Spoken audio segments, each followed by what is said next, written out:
What an exciting battle at West Lafayette. Ohio State has now defeated Purdue by a score of 45-33. And there are those of us who can remember when Purdue was the only one of those teams that ever put the ball in the air. Remember Woody Hayes, the old coach, used to say there are three things that can happen when you put a football into the air. And two of those are bad. All right, Penn State and Miami. Penn State, the nation's #1 team, taking on the Hurricanes, winner of 4 out of 6. Let's join that game now. Keith Jackson and Frank Broyles. All right, Dave, and we're ready to play football at the Orange Bowl in Miami. Miami accepted the kickoff. They were tentative in their first offensive possession, punted the ball from the 5-yard line. Penn State in its first possession from its own 49. It is now 3rd down and 4 for Penn State from the Miami 45. With Penn State wearing the white shirts and Todd Blackledge calling signals, gives the ball to Kurt Warner, trying to get outside, looking for the first down, and he's got it as he reaches about the 40. So let's have a look at the starting backfield for the top-ranked Nittany Lions. Todd Blackledge, quarterback, big fella, 6'4", and Mike Meade, 225-pound fullback. Kurt Warner, ranked number 3 in rushing in the country, 195-pounder. Kenny Jackson, only a sophomore, but a brilliant receiver. Greg Garrity is the split end. Penn State on its 2nd down play went deep, intending to find Garrity near the goal line. The pass was just a little long for him, though he might well have caught it if it had been better thrown. The wind is at the back of Penn State. Is a wind gusting up to 20-25 miles an hour. The handoff goes to the Penn State fullback on 1st and 10 from the Miami 40, and he jams into the middle for 3 yards. Up front, Bill Conch, 243-pound tackle. Mike Munchak, a 257-pound guard for the Lions. Jim Romano, 241-pound center. Sean Farrell, the All-American 263-pound guard. Pete Sparrow's 248-pound tackle. Dave Lobb listed there at 258, though Sparrow started the game. And the tight end, Vito Cav, 247 pounds. It is a tremendous offensive front for the Lions. 2nd down and 8. Blackledge has a man in the open. It is Cav, the tight end, and Vito is knocked out of bounds at the 34-yard line of Miami, hit out by David Jefferson, the strong safety. Very quickly, the Miami defense.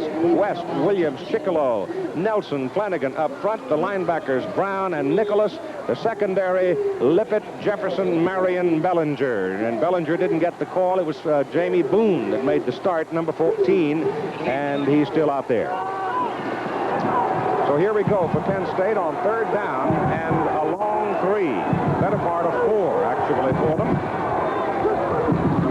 In the first quarter of play, just getting underway. No score. Kurt Warner hit behind the line of scrimmage by Jefferson, the strong safety, a roverback, 6'2", 220, and he cuts him down back on the 35, and that leaves him 4th down and 5. And into the ball game now comes Brian Franco.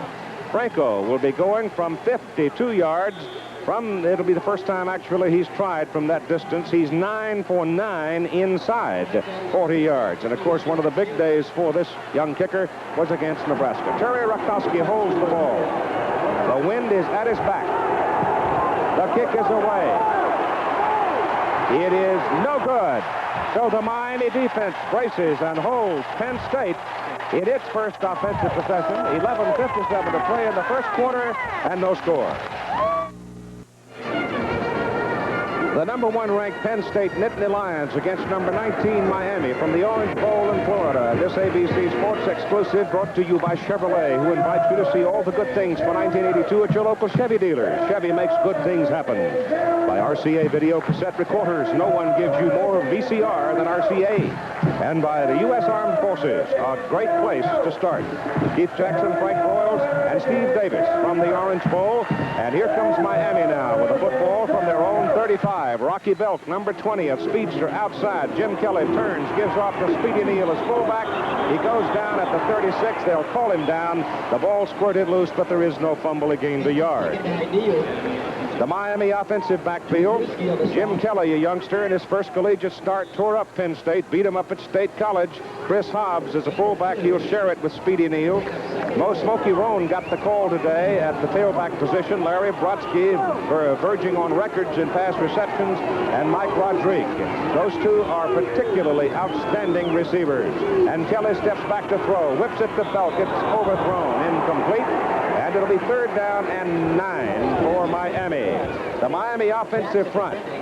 Bill Welch is the tackle at 251.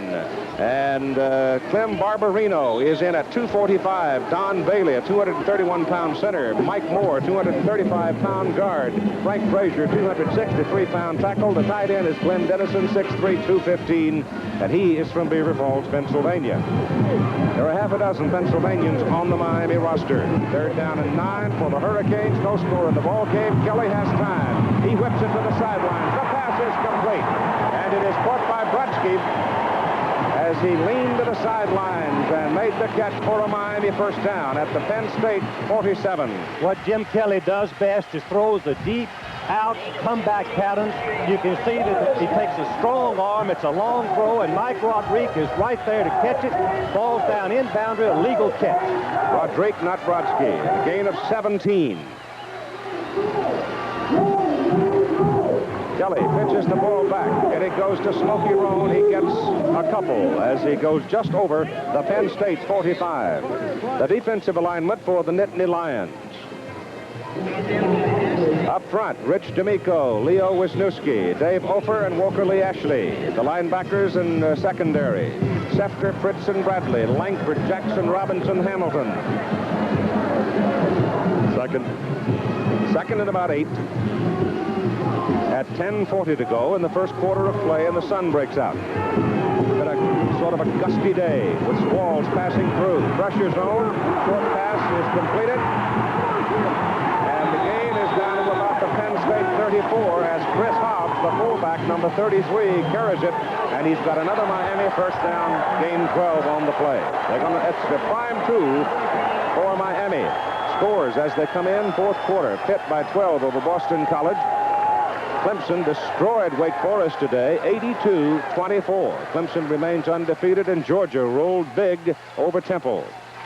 The ball is at the Penn State 33. Texas is leading Texas Tech by 14. Mississippi State and Alabama even at 10 at halftime.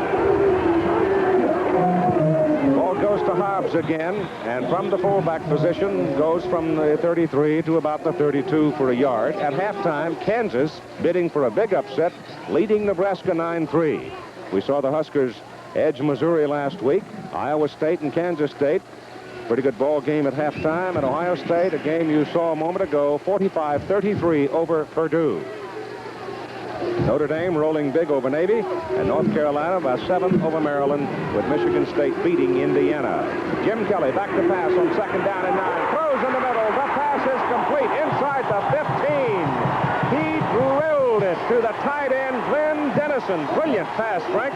It was just a quick look into the tight end. Miami is using 3 split people in this ball game, and Dennison splits the linebacker and the strong safety. You're going to see how close it was to being intercepted. Just a perfect throw, and that's what it took. 19-yard pickup, and it's 1st down Miami at the Penn State 14.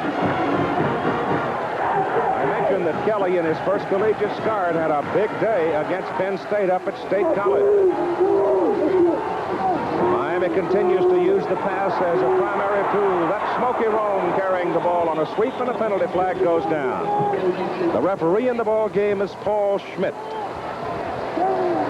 Looks like a holding or pushing call against Miami. What's the big one? Holding. That's a tough break for Miami. They had something going with the pass, and I think we should make notice to the fans that Miami is primarily a passing football team. As we look at Joe Paterno, one of the real great giants of the profession. Howard Schnellenberger, the head coach of the Miami Hurricanes, who's turned this program around down here. Miami losing only 2 games by 7 points to Texas. Holding against Miami. Then he lost a 4-pointer to Mississippi State.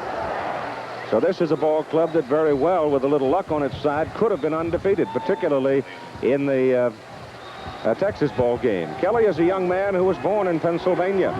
You can see his numbers. He's an outstanding passer. It is 1st down and 20. Kelly on a roll, gets his pass off for the corner. It is it's intercepted, but he caught it out of bounds. The pass was intended for number 43, Larry Brodsky, and Paul Langford, who is an outstanding hurdler for the Penn State track team, went up, tried to make the interception. You're going to see the real precise patterns run by the Miami receivers. This is Brodsky, who is the leading receiver. It was a fade pattern, and Kelly was throwing the ball inside when it should have been thrown outside. He also was throwing into a rather brisk wind, which might have caused it to hang some on him. But Langford was there, came down out of bounds. It is 2nd down and 20. Mark Rush now is in the backfield, a good pass receiver.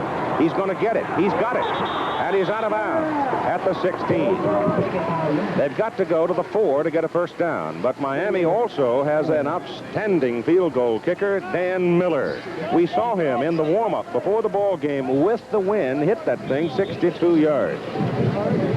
Miami people say that Dan Miller, their kicker, has really been the major factor in their season so far. They've got great confidence in him. Looks like Drake's going to lose their first game of the season today, too, as you saw in that Pitt to BC ball game at Boston College. They got a comeback. 3rd down at about 12, and the play is inside, not much there, down to about the 11. Kelly, the quarterback, trying to pop up the middle, but you don't pop up the middle against Penn State. No, you don't. Penn State has the most multiple defense, I think, in America. They disguise their coverages, and what this means is that Miami will have a tough time reading their blocking assignments and protection, and also where the open receiver is. We got a little rain shower again passing over. We had a gully washer this morning. It just howled through here. Dumped buckets of water. But this is the kind of a field where they have the suction pipes underneath, and they can get the water out of it in a hurry. 28-yard field goal attempt for Dan Miller. 10 out of 15 on the year. The kick is up. It is good.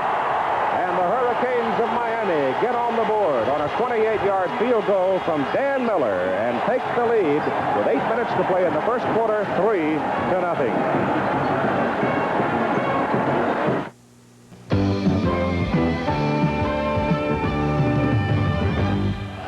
Number 1. The Miami Hurricanes had the ball for 11 plays, almost 4 minutes. And a 28-yard field goal by Miller gives them a 3-0 lead. They will kick off to Penn State. John Williams, number 44, is the man in the middle. Miller will hit it. 8 minutes to play, first quarter. And the number 1 team in the nation is trailing by 3. Hangs it up in the air. Williams backs up to the 3 and comes right up the middle, cuts to the outside, and runs right into the Hurricane pursuers. And they get him at about the 14.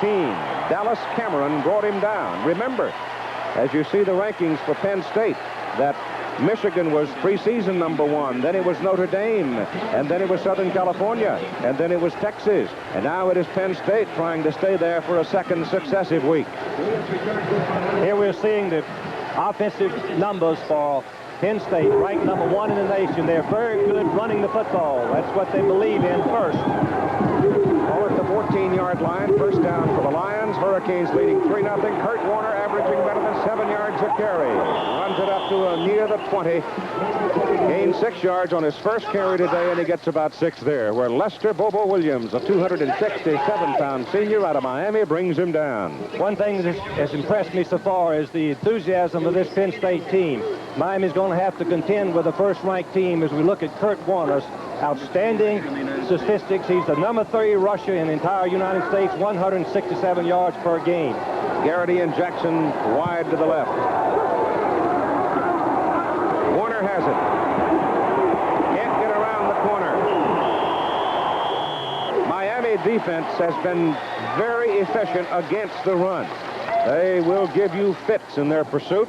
Tim Flanagan, the defensive end, and Lester Williams were the 2 principal tackers on that play. Warner now has carried it 5 times. He's picked up 19 yards. He did not play last week because of a pulled hamstring, but says he is fine for today's game. And they play on real grass here in the Orange Bowl. There's Joe Paterno, a little bit worried right now, but he's got confidence. He's got a good, complete football team. Good running, excellent passing, flawless kicking. 3rd down, they need a yard. They go to Warner. He goes in the middle. He does not get it. The Miami stunt was exactly right. They jam the middle. It's 4th down. I Isaiah West, big junior out of Chicago, looked like the first man to butt heads with Kurt Warner. Keith, you had it just right. Miami bunched everybody inside. Evidently, they had a scouting report that on third and short yardage, they're going to run inside, and the entire Hurricane team was lined up and made a great play to stop Kurt Warner short of the first down. Ralph Giacomaro is the punter for Penn State, and he is a good one. He has the win with him, and he gets off a howitzer. The ball is accepted way back around the 22-yard line by Lawrence Thompson, and he's exciting. He's a speedster, and he brings it back outside the 40. It was a 55-yard punt. It was a 19-yard return. Miami has the ball first down at its own 42. 3-0 lead for Miami over Penn State. 5:48 to go in the first quarter, and the Hurricanes have the ball first down at their own 42. Again, we want to mention that the Hurricanes throw most of the time on first down.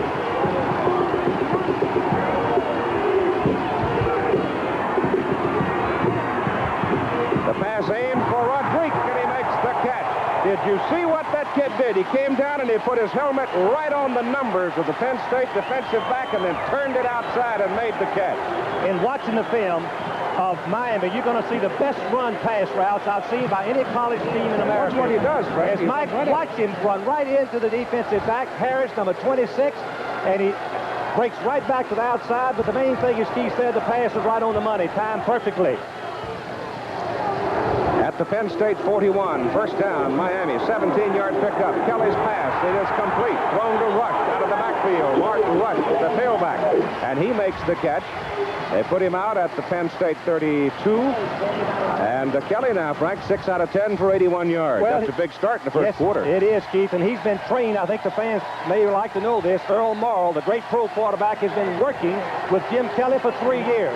And he's taught him how to read those defenses, and he's picking the Penn State defense apart, going to where the defense has least amount of resistance. Rocky Belk now is flanked wide. Kelly has hit 6 of his last 7. They keep it on the ground this time. It goes in there to Hobbs. Chris Hobbs across the 30 down to inside the 27 of Penn State. Some of the other scores from across the country. Since our game is a late game, Houston beating TCU by 4. The Horned Frogs are tough, but they seem to fall just a little short against some. Yes, against some. Yeah. They have an excellent passer in Stamps, one of the best receivers in America in Washington. They're tough to deal with. All right, they get the first down as Hobbs carries the ball, and from the 27, they keep it on the ground. It's good to the 25. For a couple of yards, and we're at about 5 minutes to play in the first quarter. The Miami strategy, as we look at Yale, defeat Dartmouth, take over the lead in the Ivy League. Undefeated Yale. Miami knows this crowd. I made a comment the other night during the baseball telecast of the World Series. Apparently somebody misunderstood and referring to Bob Blackman, because I was referring to when Bob was the coach at Dartmouth some seasons back. He, of course, now is at Cornell with Joe Ukika, the coach at Dartmouth. Here's Kelly with a world of time to throw it. He puts it up in the air, and it is thrown past the end zone and out of bounds. It was Mark Rush going down under it, and he had no chance to get to it. One of the things that Penn State's doing to Kelly, though, Frank, they're putting him on his back. Yes, and that will have some results later on in the ball game. We always felt as a coach, even if we don't tackle him before they throw the ball, if we're close enough to put him on the ground after he has released it, legally it will have some effects later on in the game. But what we just saw, Keith, is Kelly throw the ball away when his receivers are covered. He's been taking a lot of losses. This week they've tried to get him to throw it away and avoid the loss. 4:34 to go in the first quarter. 3-0 Miami. Third down and 9, and about 8.5 for the Hurricanes. He has time again. He fires it. He's got a man. Rodriguez dropped it. He had it wide open, and he dropped it. Whoa, boy, he'll mumble some over that one. You're going to see a great throw. As we said earlier, Kelly has a strong arm. He has to throw this kind of pass. A deep sideline cut, and Rodriguez looked like he might have held on the ball, and as he turned to run, let's see it again, and let you be the judge at home. You can see he's got double coverage, but when he breaks out, he's wide open. Let's see if he holds it one step. Does he have control? No. He's trying to tuck it away. I don't believe that he did. No. Another field goal attempt. 42 yards, Dan Miller into the wind. He has a 28-yarder. He's got flag on it. It is good. He's 2 for 2 from 28 and 42, and at 4:23 to go in the first quarter, the Miami Hurricanes have come down close on 2 occasions, and they have scored both times. That's the value of that good kicker. And it's the value of a great pass attack, because the pass attack, as we all know, will get you close to the goal line, but it has difficult time getting it into the goal line. And a kicker like Miller makes all the difference in the world, as you can see the score. ABC's presentation of NFL Monday Night Football, the Minnesota Vikings and the Denver Broncos in the Mile High City at 9 Eastern Time. And talking about passing, there'll be some in that one. Young Jerry Kramer of Minnesota is one of the great young passers in pro football today. Played at Rice Institute. John Williams will go deep now for Penn State. 6-0 Miami. 2 field goals by Dan Miller. You can't underestimate the value of scoring first, Keith. They've got Penn State a little bit upset. Let's see if they can respond with maturity of a #1 ranked team in America. The Lions have only had one real tough scuffle. That was out at Lincoln.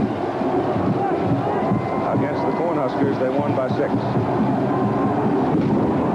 High hanger, John Williams at the 9. Sophomore tailback is across the 20 to about the 22, where Eddie Williams and Al Bentley get him. We should mention that Penn State isn't a one-man football team on offense. They have Meade at fullback, who has a 5-yard average, a great quarterback in Todd Blackledge, who's 6'5", 225 pounds.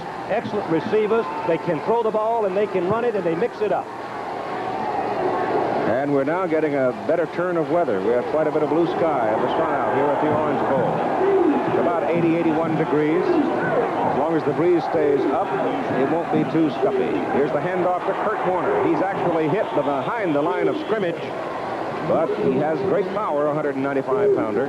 Bob Nelson almost got him. Blackledge started as a freshman, which is most unusual in Joe Paterno's scheme of things. You can see his record. He's thrown 7 touchdown passes, only 5 interceptions. He's a real fine football player. Garrity and Jackson are the wide. 5-man front up there for Miami at 52 right now, and they go inside. Boy, there's nothing there. Number 73, Lester Williams, Bobo. Number 73, Lester Williams, is the biggest player on the field, 275 pounds. He's coming back inside to attack the fullback on the trap. Watch him stick his head, an explosive tackle, and knocks Meade to the ground for no gain. Just a sensational play. Preseason All-American number 73, Lester Williams. Just over the 25 of Penn State, 3rd down and 7.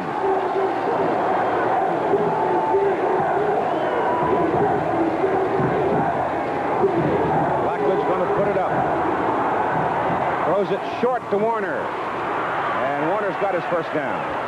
Kurt Warner takes it up to the 35, and it's first down for the Lions. That was a classic illustration of the quarterback and a little bit of experience. As we look at the offense of the two teams, you can see that Penn State features the run, where Miami operates primarily with the forward pass. But Blackledge on that last play hit his secondary receiver for the first down. And he had all day, too.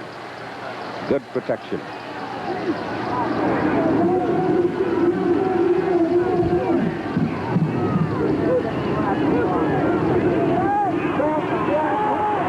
Penalty flag thrown at the line of scrimmage by the linesman.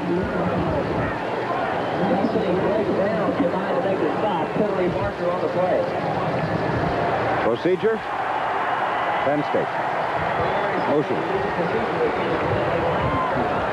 Miami wanted to blitz a linebacker to the inside that time, and a Penn State man may have moved too soon. Sometimes that draws the offensive lineman off, Keith, because you get anxious to pick up the blitzing linebacker, and you move, and there's an upset brewing right there with Illinois over Iowa.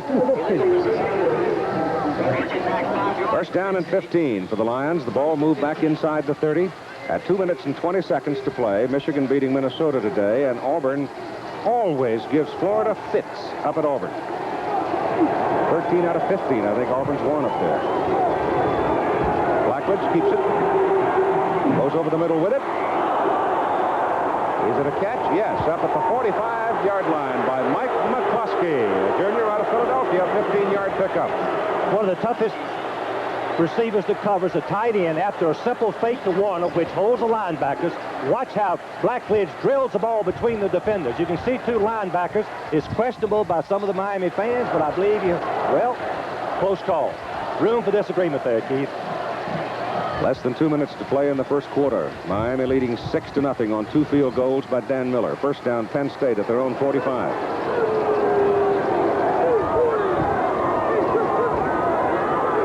Blackledge looking to throw. No pressure on him at all. Gets his pass off. The pass is complete. Caught by Kenny Jackson. And Jackson is down at the Miami 33.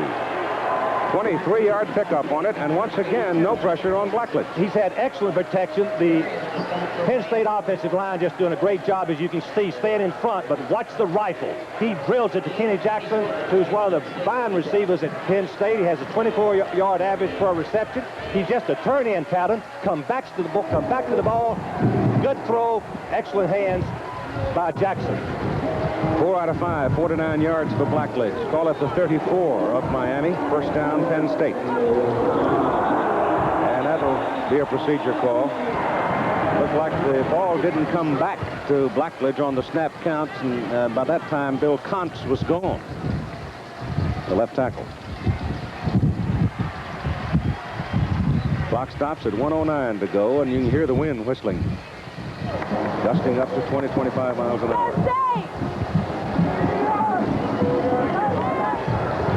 We had the line movement against Penn State. First and 15. Ready?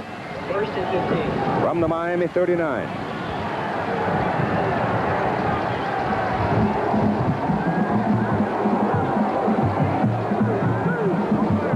Mike O'Donnell goes in motion. Ball goes to Warner. And they get it at the line of scrimmage. Good penetration by number 91, Bob Nelson. Tim Flanagan was the first man who made him turn inside where he didn't really want to go. Tim Flanagan, number 90, is the defensive end. He made 25 tackles years ago when they upset the Nittany Lions up in University Park. As we look at the great city of Miami, one of the beautiful places in our land.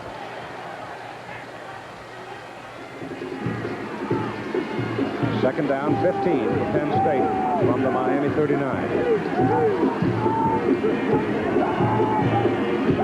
Blackledge has it, gets it off, got a little pressure that time, and the pass is incomplete. Coming in, Lester Williams, and he put him on his back.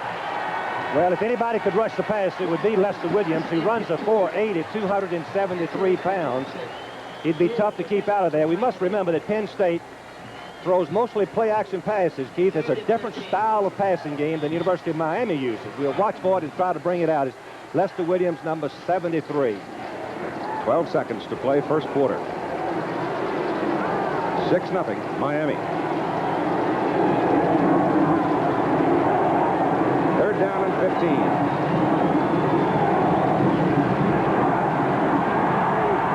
Pass is off. The pass is complete. But it is well short of the first down as Mike McCluskey, tight end, 6'5", 240, makes the grab. Isaiah West was coming in from the defensive end position, and he probably made Blackledge throw it before he wanted to turn it loose. But the first quarter is done here at the Orange Bowl. And after 15 minutes of play, the Hurricanes of Miami on 2 field goals for Dan Miller lead 6-0. It'll be fourth down for Penn State. The ball is on the Miami 30. Brian Franco is in the ball game to try a field goal of 47 yards, and he's hitting it into a 15 to 20 mile an hour wind. The flag is just sticking straight out. He really is going to have to bust it to get it through there.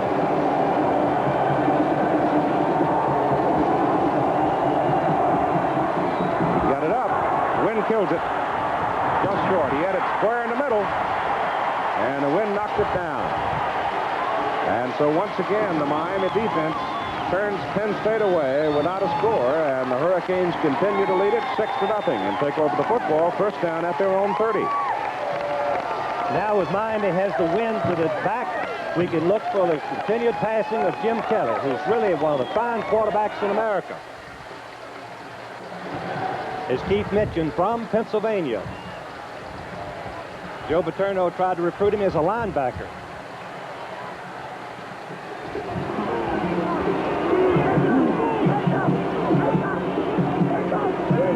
First down, Kelly whips it out to Belk. Belk to the 35 and hits the chalk there. So he got 5, make it second down and 5. That's a basic play by Miami, just throwing the quick out when it's single coverage. Friday night boxing, November 6th. Blacked out in Pittsburgh and surrounding areas. WBC World Heavyweight Championship live, 9 Eastern Time. Larry Holmes defending against Ronaldo Snipes, a pair of undefeated heavyweights. Also on the same card, Michael Dokes and George Chaplin. November 6th, Friday night on most of these ABC stations, but blacked out in the Pittsburgh area. They give it away to Speedy Neal, and Neal fights his way up near the 38, maybe the 39. Got to go to the 40 to get the first down. The numbers for the first quarter. As we look at Miami's offensive totals, they're not surprising in that they are heavily dominated by passing. But what is revealing is that Penn State's rushing has been slowed down in the first quarter, and they're having to resort to passing. We'll see what happens this quarter. For Miami, it's third down and 1.5 yards for a first down to keep the ball.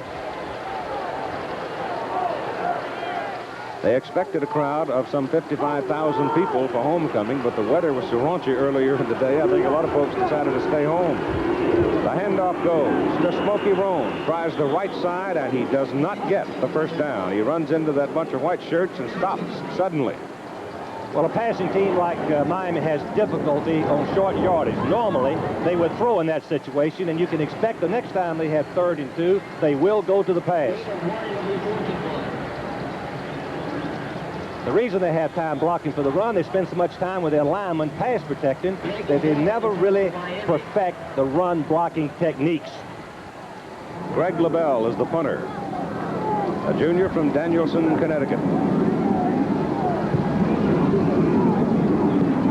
The punt is away, and it's a dandy with the wind. Way back, and it is picked up by Kevin Ball.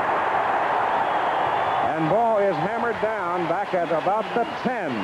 So let's join Steve Davis for a moment. Keith, Coach Broyles mentioned the fact that Jim Kelly, the quarterback of Miami, was recruited by Penn State to play linebacker. Obviously, he came to Miami, and he started his first game against Joe Paterno, 26-10 upset. He's got the same thing on his mind today. Keith? Penn State backed up in a hole now at the 10-yard line.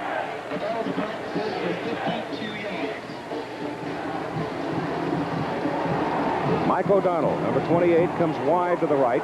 Ball goes wide to the left for the Lions. Ball goes to John Williams, the I-back, and Williams is caught and dragged down as he picks up a yard. Isaiah West would not be denied on the tackle. He had to pursue him a little bit to get a handle on him, but he got him. Anybody that's played against Miami knows that they're very, very tough against the run. They only allowed 119 yards average in each game. They will force Penn State to throw the football earlier than they probably want to.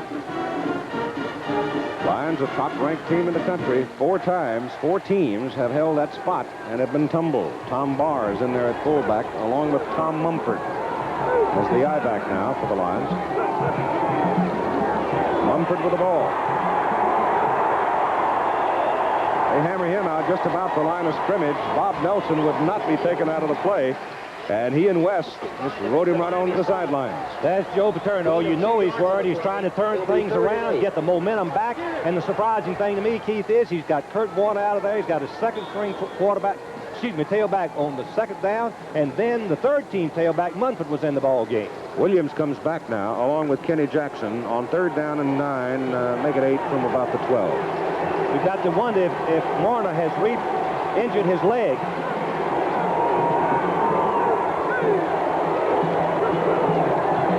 Blackledge will throw it.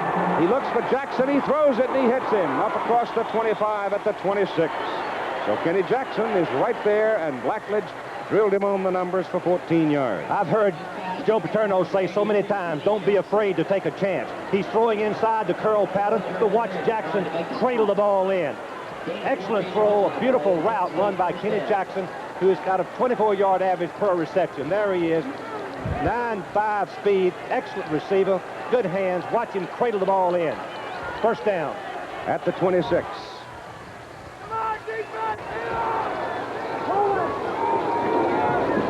John Williams behind the line of scrimmage by Bob Nelson. Loss is 3 yards. Back to the 23. I think it's interesting that Bob Nelson has been a 4-year starter for Miami. He's a technique player. The coaches say he doesn't make many outstanding plays, although he just did, but he really knows how to play the technique, and he plays consistent every ball game. Number 91, Bob Nelson. From Dundalk, Maryland.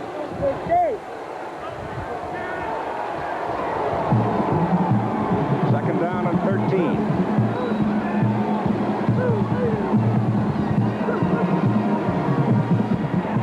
To throw it.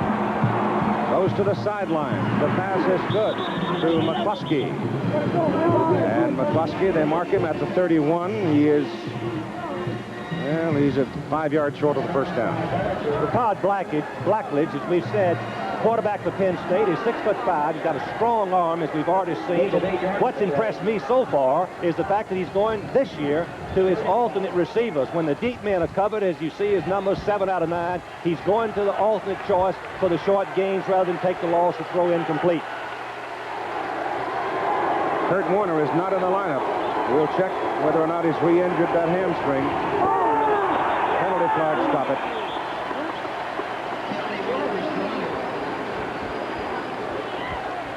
On 3rd and 6. That's a tough penalty. Yep, 3rd one. Keep the noise here is something that may preclude young Todd Blackledge from audible changing the play at the line of scrimmage. Legal procedure on the Penn State.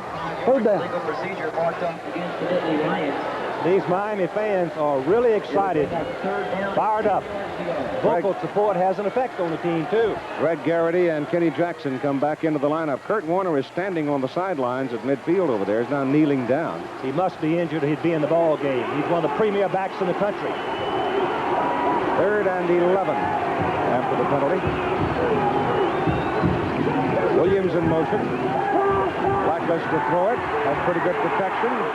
Gets it away, though, and Miami people got after him just as he was delivering the ball, and Greg Zappala laid one on him along with Tony Fitzpatrick, and he missed his man, and Penn State's going to have to punt it into the wind, and Miami should get good field position with 11:08 to play in the first half. And the momentum is still staying with this Miami team that scored 2 field goals in the first quarter.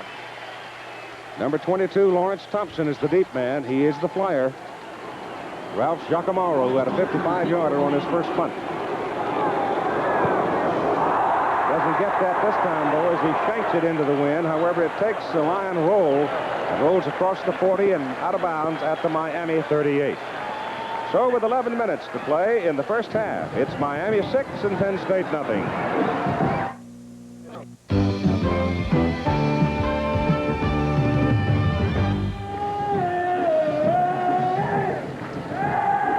Miami owns the football. First down at their own 38, and Mark Richt is now in the lineup at quarterback for Penn State.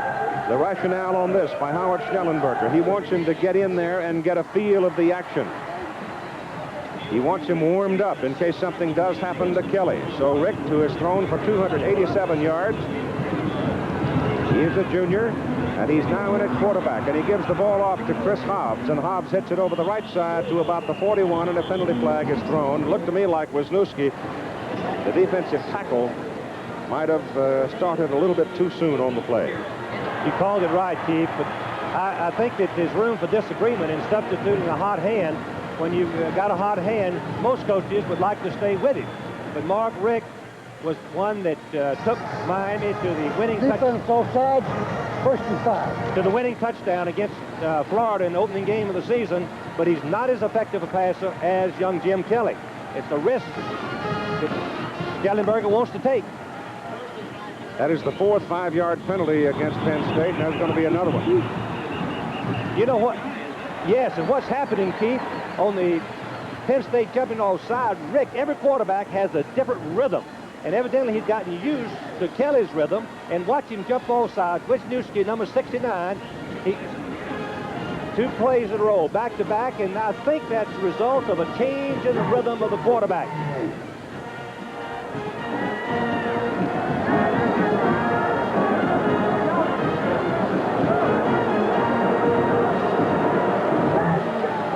Where's the penalty? They didn't move it. He called both sides offsides, I guess. Looked like one of the Hurricanes stood up. First down and 5, then it remains. The penalties washing each other. Whoops. That's another penalty. That time I didn't see any movement in the Miami front. Wisniewski again. Leo now has been caught 3 times in a row. It's being jumped offside 3 times in a row. 69, Wisniewski, the very fine senior tackle. You can see what's happening is that Rick calls a different rhythm, a different snap count than Kelly. I'm amazed that Miami is staying offside. Here it is on your screen, 69, Wisniewski. He's agile. Leo almost got back. Oh, me. That's unusual. I don't think I've ever seen that unless the team was shifting or trying to draw him offside intentionally, but that's not the case here. Yeah, Lee's a good football player. He's a 251-pound senior. And a former linebacker. You know what kind of speed he's got. Right. First down, however, for Miami at their own 48. Count. Rick sets it up to throw it. He gets it off to the sidelines, and it is incomplete, intended for Larry Brodsky. Well, that took some nerve to nail it in there because he had pretty good coverage. Paul Langford was right with him. It was double coverage on Brodsky, and he threw the pass the only way he could, high, and if it's incomplete, it's going to go out of bounds. Brodsky did, however, get his hand on it. One thing that we saw in the last down, Penn State changed their strategy and went to double covering both receivers. Let's see what they do on 2nd and 10. 10 minutes and 20 seconds to play in the first half, and Miami leading Penn State by 6-0. Rick back to throw it. Sets up a screen pass for Chris Hobbs. Hobbs getting some help. Breaks it big down the sidelines. One man to beat. It is Langford gets him. Hobbs showing great change of pace and great speed, and he takes it all the way down to the Penn State 17. Only Langford stopped the score. The setup was beautiful by Rick. Watch him look away to the right, draw the defense across, but this is a classic example of how to run a screen pass. Stay on the boundary, use the blockers, and Hobbs just spreads right through without hesitating in behind the blockers, and Langford, number 12, is lucky to get him out of bounds and prevent the touchdown. He gained 35 yards on the carry. The ball is at the Penn State 17. First down for the Hurricanes. They have the wind at the back. They lead 6-0. And the ball goes to Smokey Roan, and he got some blocking over the left side that time as he takes it inside the 10. Now they'll mark him just short of the 10. Roan is 5'9", 185-pound senior. As Keith mentioned, I believe that's the first time that really the Miami team has gotten a good, cleanly blocked play on the sweep, one of the best plays in college football. But what we are seeing probably is a discouraged Penn State team. They got their backs to the wall, trailing 6-0. He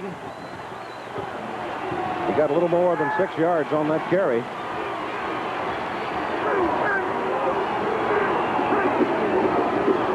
Goes to Roan again. Oh, boy. Ball pops loose. He really got hit by Matt Bradley. Matt used to play the hero position, what they call the hero or rover spot for the Lions. He's in a linebacker spot this season, and he really hit Roan. The ball popped out, but they ruled him down. That was an explosive tackle. Let's watch it again. Bradley is the third of a family to play at Penn State. Number 86, he's going to come right in and deliver a tackle right here, forcing from the cornerback, and the ball popped out, and to me, that's a fumble. Any way you slice it.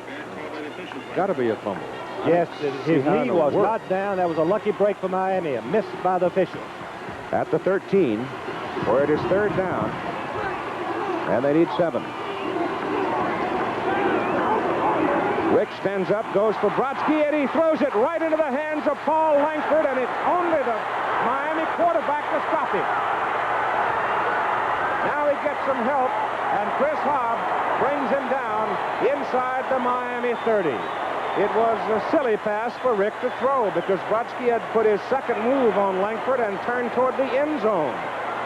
Keith called it just right. Brodsky was going deep, and Rick, the second-string quarterback in a critical situation, you can see he threw it right to Langford, number 12, and Miami is very lucky that he doesn't go all the way. Let's see it again.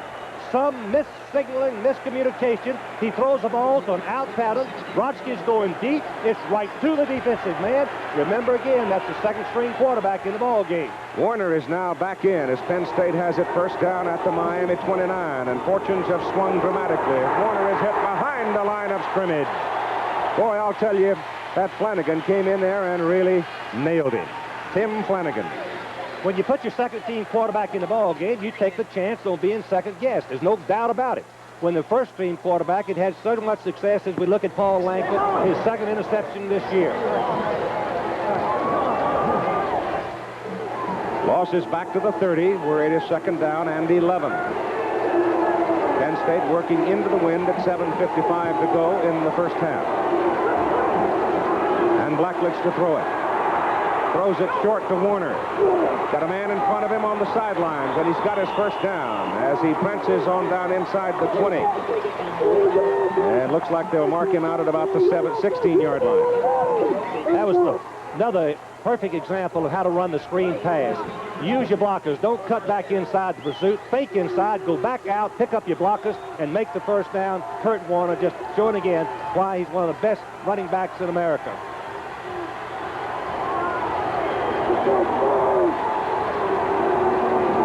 From the 16 of Miami. Into the middle goes Meade, and he goes down at the 6.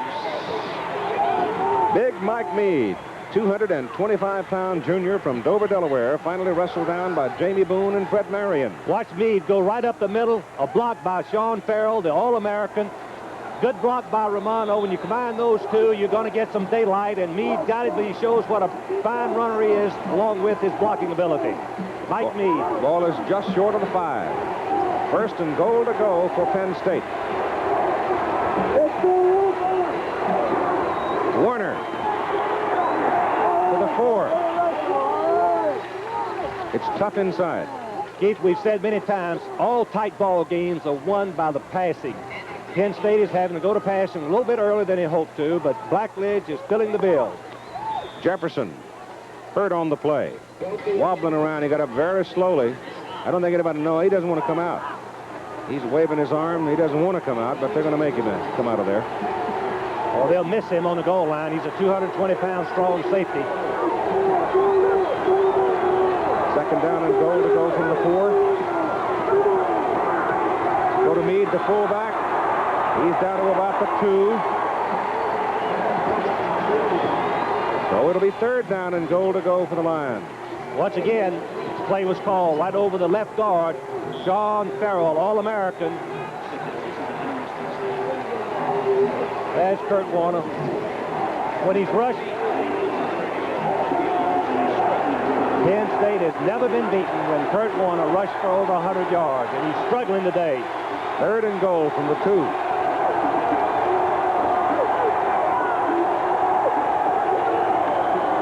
Warner got him back on the 5. Bob Nelson.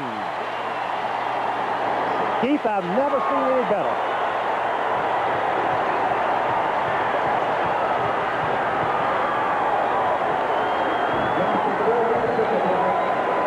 That's as fine a defensive goal line stand as I've seen in a long time.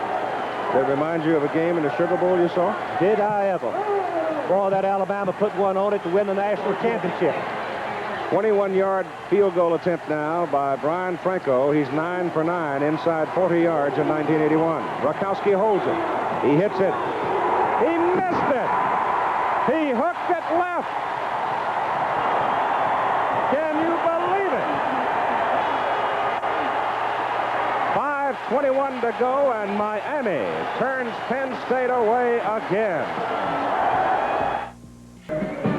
the big turnover play, two big things happened. Mark Richt, the sophomore, the quarterback in the football game, audibled out of a play that was designed to go off tackle, and then Brodsky, the flanker back, didn't hear what he said. So that was the call of the play, also the immaturity of the quarterback. Keith? Okay, Steve. I think the bottom line of this whole story is that Franco has missed 3 kicks today of 52 yards and then into the wind from 47 and from 21. And he has been deadly. And it's got to be a big moment for that Miami defense. They've turned them around now. And here's Kelly back into the ball game from his own 20 with the wind at his back and 5:21 to play and a half, and Miami leading 6-0, and they'll put it up. Belk is going down one way, and they've got Brodsky the other way, and he's gone. He is loose. It is a foot race to the flag. It is touchdown. 80 yards for Brodsky.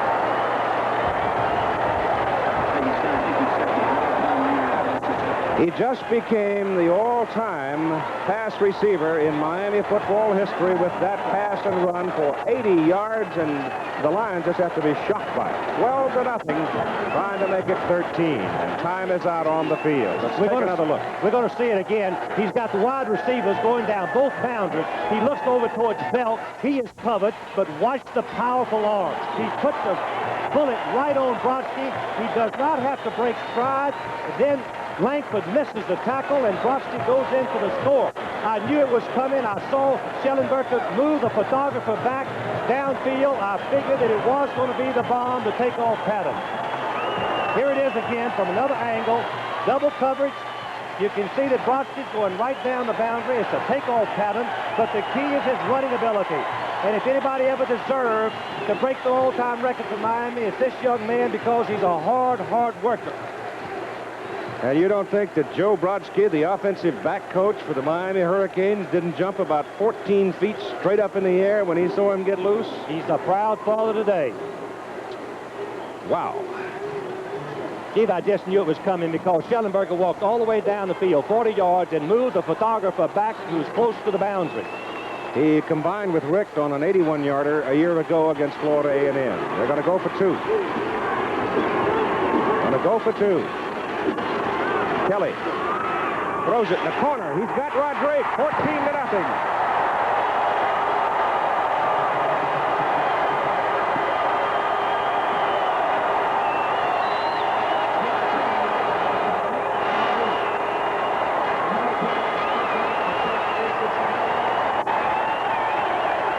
I'll tell you something about those Miami receivers. They get out there in the crowd and wiggle around, and all of a sudden one of them pops loose. Just Rodriguez went right into the corner all by himself, and Kelly had good protection, and he nailed him right on the number. So I don't want to keep hammering on an old saw, but this is what has been happening in 1981. First it was Michigan, then it was Notre Dame, then it was USC, and then it was Texas, all falling. Now Penn State is trailing Miami 14-0. A lot of football to play, mind you. This is a great Penn State football team. But the way this game has started out, you have to wonder. The Lions are really going to have to set something up here to get themselves organized and going, because they've just been hit by lightning. 5:09 to play in the first half. John Williams is the beat man for the Lions. And Miller kicks it off. High hanger into the end zone. Well back. Williams is going to stay there.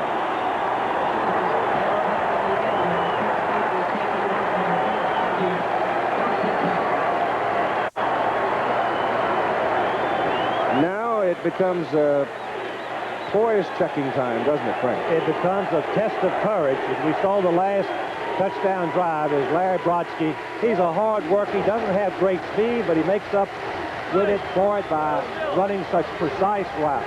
What a happy young man he is. But here's a test of courage coming up right here. First down Lions at their own 20.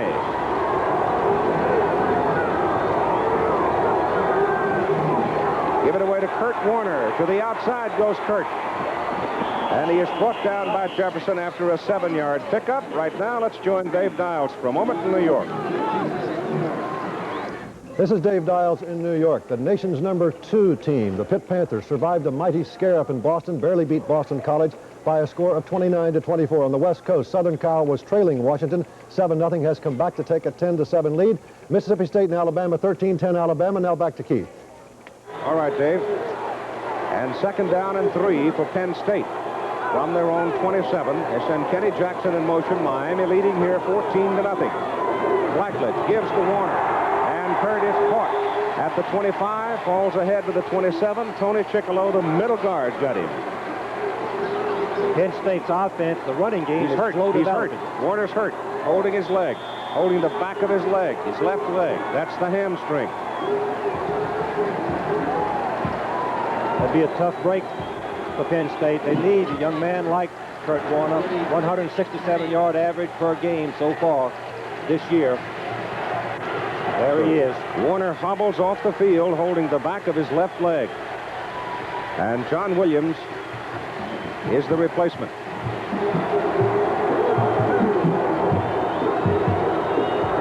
Third down and 3. Blackledge looks to throw it. Goes over the middle with it. Throwing for Garrity, and Garrity makes the catch. Coming back to the ball up at the 41.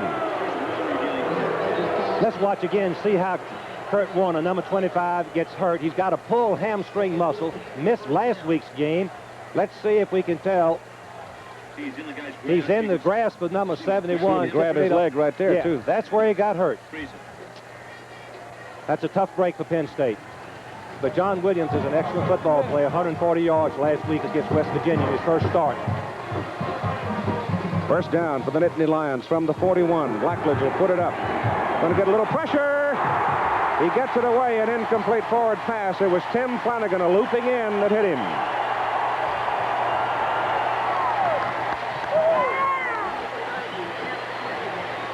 Miami is jacked up. They should be. They've just had a great first half so far. Outstanding defense against the run, which is really the key against Penn State. Stop their run, you've got a chance to defeat them. Wrapping Warner's leg on the sideline. Those are terribly painful injuries and difficult to heal. Second down and 10.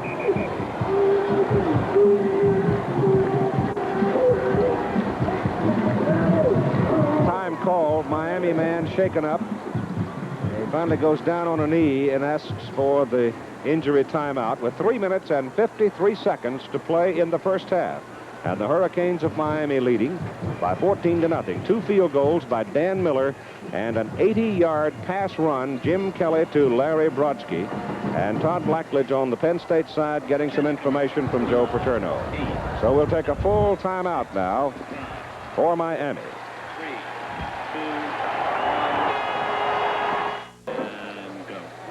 We're back in the Orange Bowl in Miami. Keith Jackson, Frank Broyles, and Steve Davis. 3:53 to play in the first half. Flanagan came out for Miami. Looks like he's still struggling with the pinched nerve. Greg Zappala has gone in at defensive end. He is a young man from Pittsburgh, playing against Penn State. Second down and 10. Todd Blackledge sets him up.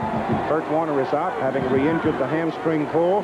John Williams is at the halfback spot, and he has the ball as they do get him outside. Fine run by John Williams. He had a big week last week against West Virginia. Now here's Steve.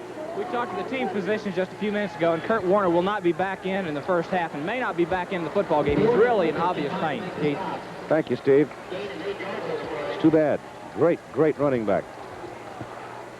The football is put down at the Penn State 49. They're 2 yards short of a first down. Kenny Jackson is wide to the right.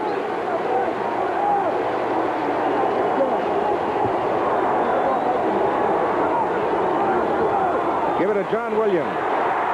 Won't get there. Won't get there as the strong safety, David Jefferson, came up to help Zappala, and they deck him right at the line of scrimmage. You can see the pain that Kurt Warner is suffering right now. And a great disappointment. He wants to play so desperately. They're miserable injuries. I've had them. I'll tell you, they're just agony. They don't get well quickly either. 4th down and 2. The Nittany Lions will have to punt.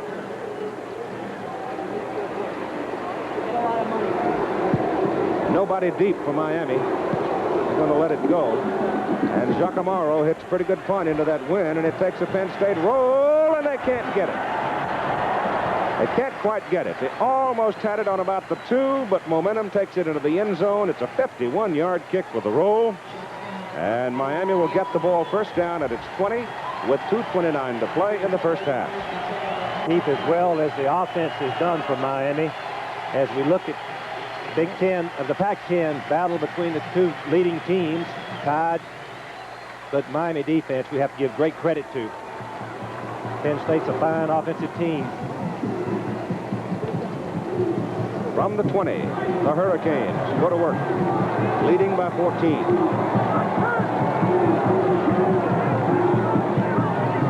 Kelly goes up the middle with it, gets 4. That's one of those plays that once in a while you'll pop him out of there. Look at this stat. Penn State's given up 143 yards in the game so far. Jim Kelly is 166 already in the first half. Yeah, they were looking at a good one last week in all of the luck of West Virginia. Made great adjustments at halftime to stop luck in the second half. 2nd down and 6. It goes to Smokey Rome across the 30 to the 32 and a first down for the Hurricanes. Miami's running game now beginning to show up in the ball game. One thing we should mention, that Miami's offensive line is has been decimated by injuries. As we look at the clock, they've had 3 starters leave the lineup. They're playing with some rookies that haven't played much this year. There's Todd Blackledge. Got a tough order ahead of him in the second half. Kelly on first down. He wants to go deep with it. Rodriguez is down there and gets one hand on it. That's all. He went right between 2 defenders, Roger Jackson and Paul Langford. Let's watch Rodriguez run the pattern. He was a former quarterback, started games last year and the year before. It's a takeoff pattern down the middle since Penn State did not have a safety man. You can see the ball is nearly on target, just a little bit ahead of him. It would have been completion. I believe he tipped it just a little bit out in front of him. 2nd down and 10. And you've got 1:27 to play in the first half.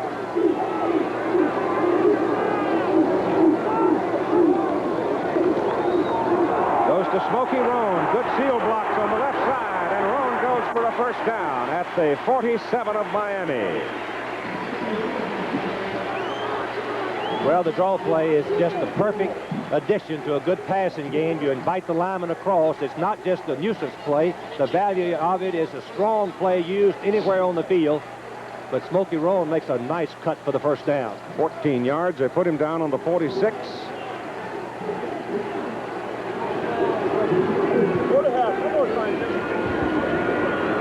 Kelly going deep again. Incomplete. Pretty good defensive play downfield that time by Langford as he stayed with Brodsky step for step. It's amazing how Brodsky, without speed, he told his coaches the best he's ever run is 4.8, but you can see him. Langford is a 9.4 sprinter, and they're running step for step, and the ball is out in front, just as near perfect as you can throw one without it being completed. 2nd down and 10 from the 46. With 1 minute to play in the first half, and I got to be thinking that Miami now would like to nibble away and get it down in Miller's field goal range with the wind at his back. He dumps it off short to Roan. Roan looking for some help, crosses midfield with it. He gained 4, so it'll be 3rd down and 6 as Wisniewski and Bradley made the stop for the Lions. Howard Schnellenberger is one of the fine offensive football coaches in America, and he obviously is not playing this game safe. When he's 14-0 ahead, he wants to get a field goal if he possibly can, and with Kelly, anything is possible. He's now put Thompson, the speedster, number 22, in, replacing Rodriguez. And Belk, number 20, the other receiver, runs a 9.5. Brodsky is out of there, having been winded on that last long run. Kelly Getting some heat, gets it off, going deep. Thompson is out there, can't get it. He had a chance, but he was just a half a step short. If he'd left his feet, he might have been able to pull it down. That's what we have for you at halftime, including highlights of Mississippi State, Alabama, and Ohio State, Purdue. So now it is 4th down, and field goal is not a possibility. LaBelle has come in to punt. Greg LaBelle. All he wants to do is catch the ball and get it in the air. 46 seconds left on the clock. Doesn't worry about distance. Mark Robinson, number 32, the deep man. Uh-oh.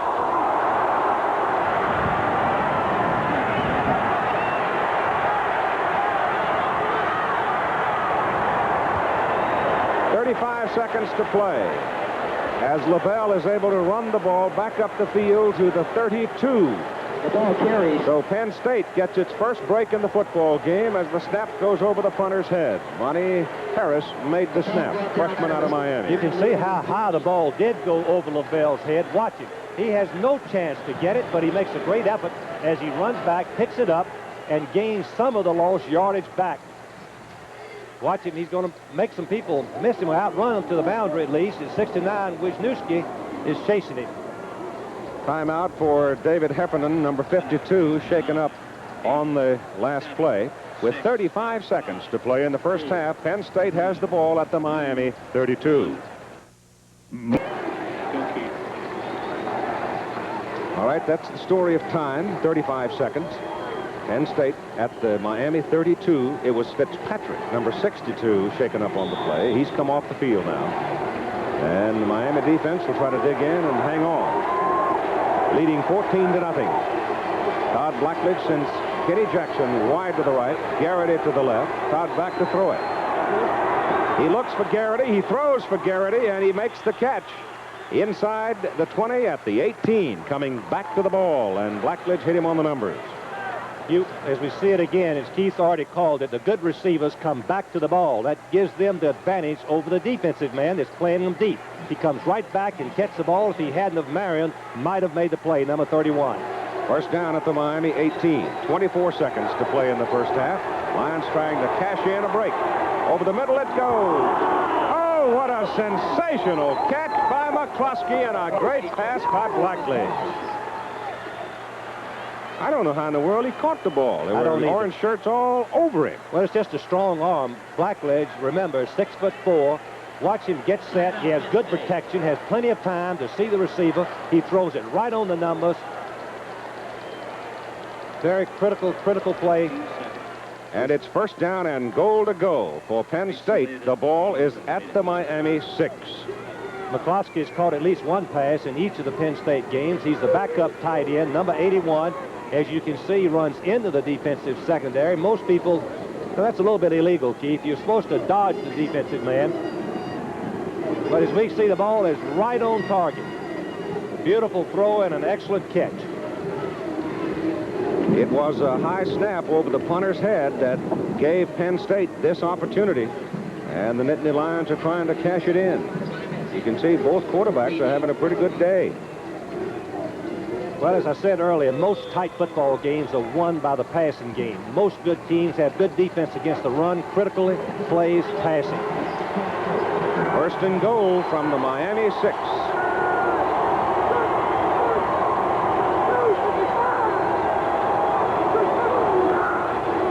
They give it to Meade, the fullback. He gets it down to about the 4 before Bob Nelson makes another big defensive play for Miami.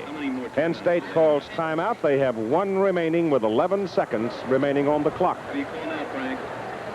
Right now, Joe's got a tough decision to make, but I think that he needs to score. He's got to go for a touchdown, but if he shouldn't make anything here, will he go for a field goal? I don't think he will. Well, it's second down and goal. Of course, time is what Frank's talking about. He could run a pass play. I think he will throw a play-action pass and try to roll out a little bit. Normally what he does on this situation. He doesn't want to come away empty, though. I should mention that. He wants to cash in something before the half. Franco was down close and missed from 21 yards into the wind. If they kicked it right here, he would have another 21-yarder, but they're going to run one play. And that might have some bearing on what he does on 4th down. It's on the 4. 2nd down and goal. Look out for Jackson. He's way wide, and probably he's coming back. That's it. Now he goes into the end zone, crossing pattern. He's looking. He's got a man. He throws it out of the end zone. He had a man. Number 85, Vito Cab, was on a crossing pattern, and he had him, but he didn't see him. Well, the rush made the difference. Bob Nelson, again, put some rush on him, and he didn't have time to find his open receiver. He's going for it, just as I expected. 6 seconds on 3rd and goal. They'll try again.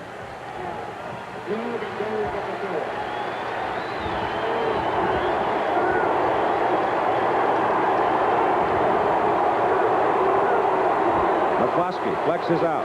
Garrity into the slot. In motion. Blackled's going to run it. He doesn't get there. And the half is over. He comes up a yard short. David Jefferson made a whale of a play. And right now here is Steve Davis. As the crowd roars, Steve running across the talk now to Howard Schnellenberg. Let's watch it again. Blackledge is trying to roll out, buy some time, find his receivers. They're all covered. Great job by the secondary. Let's see Jefferson. Jefferson, number 37, 210-pound strong safety, is going to come up right here. Watch him take him on. That's quite a collision. And then the next man turns him away from the goal line. Whatever his number was, Keith, he was a key man. Jefferson is the man hurt on the play as he went helmet to helmet with Todd Blackledge. And now let's join Steve and Coach Schnellenberg. Coach, you like a little bit of dramatics. Well, this is football Miami style and great for homecoming. Coach, do you ever second guess yourself? You put Rick in the ball game to get a little bit different flavor quarterback? Well, last time we put him in, he scored a quick touchdown for us. He made a mistake. Brodsky missed the audible, and it was a big play for them. But we got to play him. I have all the confidence in the world in him. Coach, we've seen this before. A team has all the emotion on their side. How do you keep it? Well, we're going in there and talk about 30 more minutes of football, and we're playing a great football team that's got a lot of pride, and they'll be back hungry. I know you're proud of them, Coach. Thanks for stopping very much. NCAA college football, Penn State. Miami will continue after this commercial message and a word about an upcoming show on ABC. Orange Bowl in Miami, where the Hurricanes are trying to upset the nation's #1 ranked team, Penn State, 14-0 at the half. Fireman's Fund flashback time. It's brought to you by Fireman's Fund Insurance, and Fireman's Fund Insurance is brought to you by an independent agent near you. Now, one of the unfolding dramas of the 1981 college football season is the pursuit of the record held by Amos Alonzo Stagg. The man who's been pursuing it is Bear Bryant. He's not making very much of a fuss about it, but everybody else is. And he dodged a bullet today over a team that beat him last season by a score of 6-3. Number 7 Alabama taking on number 8 Mississippi State this afternoon. If Bryant wins today, he ties Pop Warner with 313 victories, one short of the Amos Alonzo Stagg record. But Mississippi State on the board first with the opening kickoff, 79 yards in 10 plays. John Bond scoring from the 1. Mississippi State 7-0. Alabama coming back on a 17-yard field goal by Peter Kim to make it 7-3. And then Alabama got a lucky break. Ken Simon fumbles the ball into the end zone, but one of his teammates, Joe Carter, recovers. Touchdown, Alabama. The Tide leads 10-7. And then it was Mississippi State's turn to get a good break. A Mississippi State punt by Dana Moore. It hits number 7, Alabama's Gerald Sprinkle, in the head, and Michael Haddock, number 26, recovers. Good break for Mississippi State, and the Bulldogs capitalized. Dana Moore with a 32-yard field goal that tied the game at 10, and it stood that way at the half. And then a bad break for the Crimson Tide. Veteran field goal kicker Peter Kim out of Korea on this field goal attempt, run into by a Mississippi State player, and he was hurt and could not return for the rest of the game. He spent the rest of the afternoon down in Tuscaloosa on the sidelines watching. But the Bear came up with a very capable replacement, a young man by the name of Terry Sanders. And he got a 29-yard field goal that turned out to be the winner. Alabama goes in front 13-10. And Alabama had to dodge one more bullet. Less than 30 seconds to play in the game. 3rd and 9 for Mississippi State from the Alabama 9-yard line. A pass from Bond, hit in the air by Eddie Lowe, intercepted by Tommy Wilcox, and that preserved Bears' 313th victory. He's tied now with Pop Warner, and now has to play Penn State, and then Auburn has to win both to get the record. We'll have more halftime activity coming right up. We are Penn State. We are a mathematician who has been called one of the foremost of this century. We are a medieval scholar who has written a definitive study of the classic Song of Roland. And we are a super surgeon. His new surgical technique has given life to infants with a serious heart defect. We are people serving people. We are Penn State. The University of Miami's College of Arts and Sciences.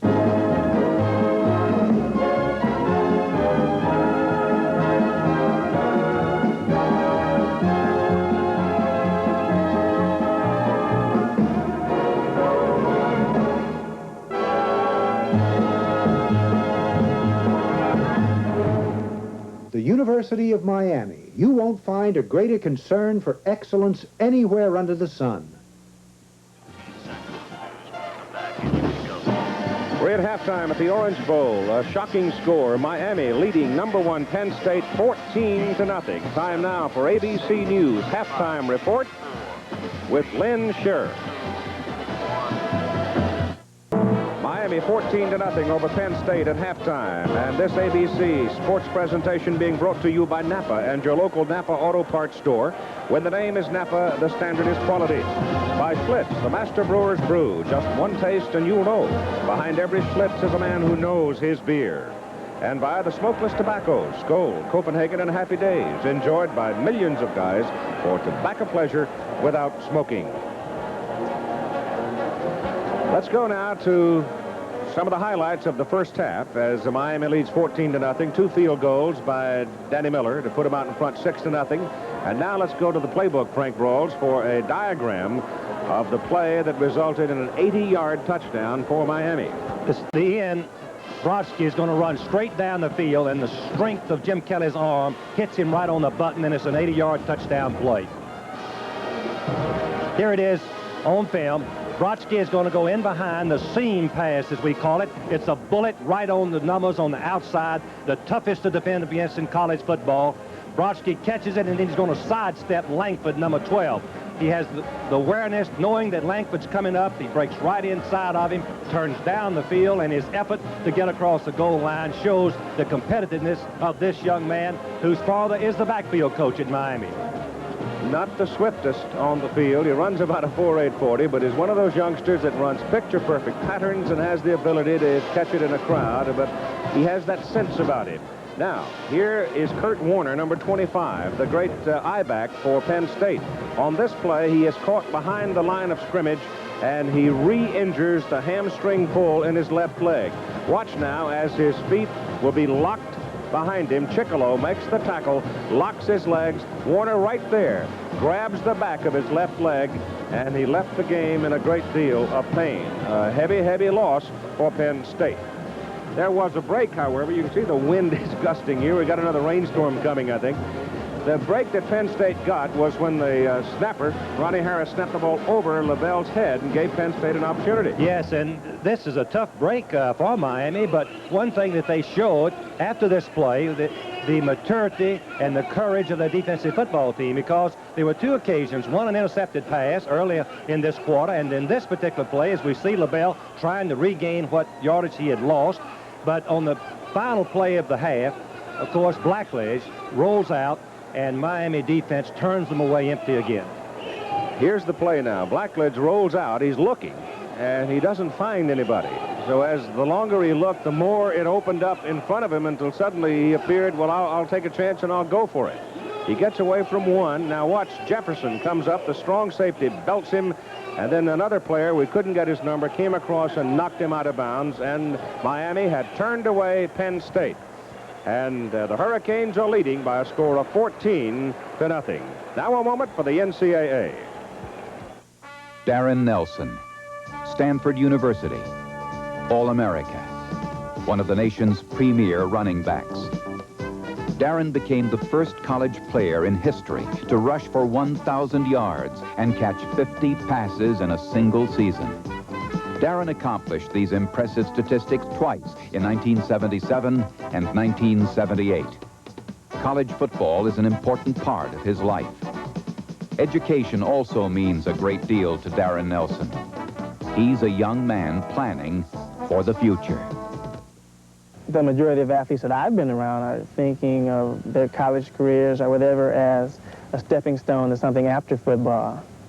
In other words, they're looking at the long-term goal or what they're going to be doing when they're 30 and 35 and things like that, because you can't play football forever. And everybody knows that, even though deep down inside, everyone hopes that they'll stay physically fit forever and be able to run around.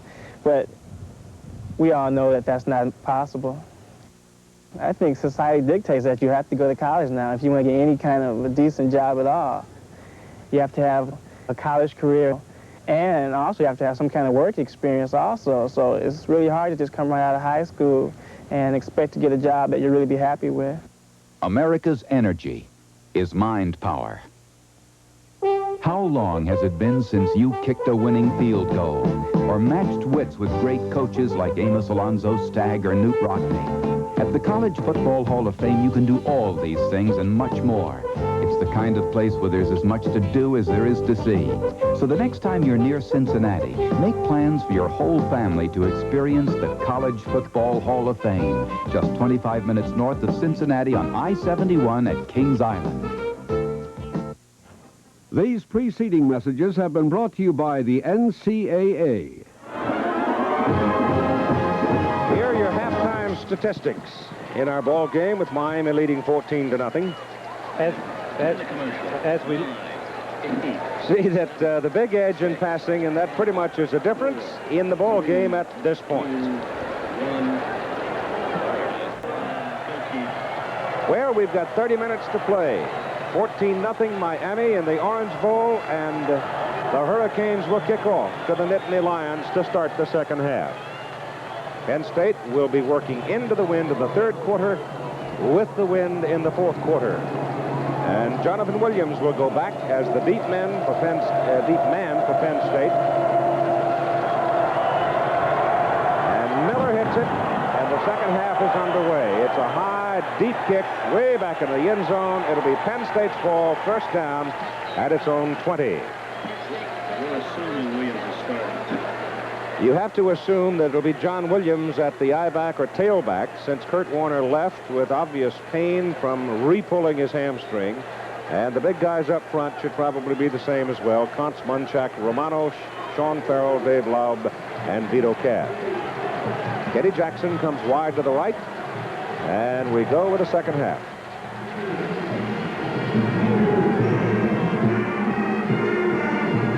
Blackledge gives it to Williams. And Williams squirts through for 4 yards. It came over the right side of the line. And here are the defenders for Miami who have had a noble afternoon. Isaiah West, defensive end, 229-pounder. Lester Williams, 267-pounder. Tony Chickalo, 244 pounds. Bob Nelson, brilliant first half, 250 pounds. And Tim Flanagan, a 216-pound defensive end.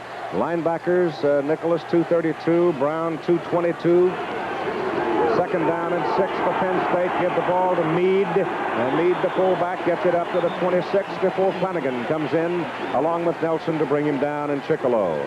Lippett is a cornerback for the Lions. He's from Florida. Jamie Boone is a Miami youngster.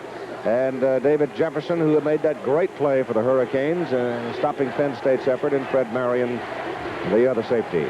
From the 26 now for the Nittany Lions, third down and 4. If they don't pick up a first down, they're probably going to give the ball over to Miami in pretty good field position. Blackledge back to throw. Very little pressure. There's a penalty flag in the backfield. The pass upfield was intended for Vito Cab. It looked like it might have been a call there against Miami, but the penalty flag is back down the field, holding Penn State. What do you do, Coach? Keith, that's a tough place to get a penalty. They'll refuse it and get the football in relatively good field position since they're kicking into the wind. Holding against Penn State. Declines. First down. Paul Schmidt, your referee. Foster Gross, the umpire. Joe Pipkin, the linesman. Line judge is Alvin Kelly. Weldon Waits, the back judge. And Jim Campbell, the field judge. There's Warner on the sidelines. I don't think you'll see him today because he was in obvious pain. Well, now we're here that he might possibly play, but I'll be surprised. Because he was really hurting when he left. All right, Giacomaro. To punt it. Into the wind, it's a beauty. He gets it to turnover. It's a remarkable kick under the conditions. It goes to Thompson, and Thompson dancing up the sidelines. Gets across the 30 to about the 31 or 2. 53-yard punt into the wind. If he had had the wind at his back, Frank, he'd have kicked it in the ocean. He nailed it. That was a beautiful kick, and they needed it very desperately at the time. So they put it down on the 31 for Miami, and the Hurricanes will go with Jim Kelly at quarterback. Roderick and Brodsky are the wide receivers. Speedy Neal and Smokey Roan set up behind him. And Kelly will put it in the air on first down. Quick little pop. And it is complete. And it's across the 40. It's up to the 42, maybe the 3, as Glenn Dennison, the tight end, stepped outside and then came back for the ball and picks up a first down. Excellent throw by Kelly, Keith. It was Dennison was uncovered, so they just raised up and hit him. That's part of their game plan. Keith Griffin is now in. Roan comes out. A change for Miami in the running back position.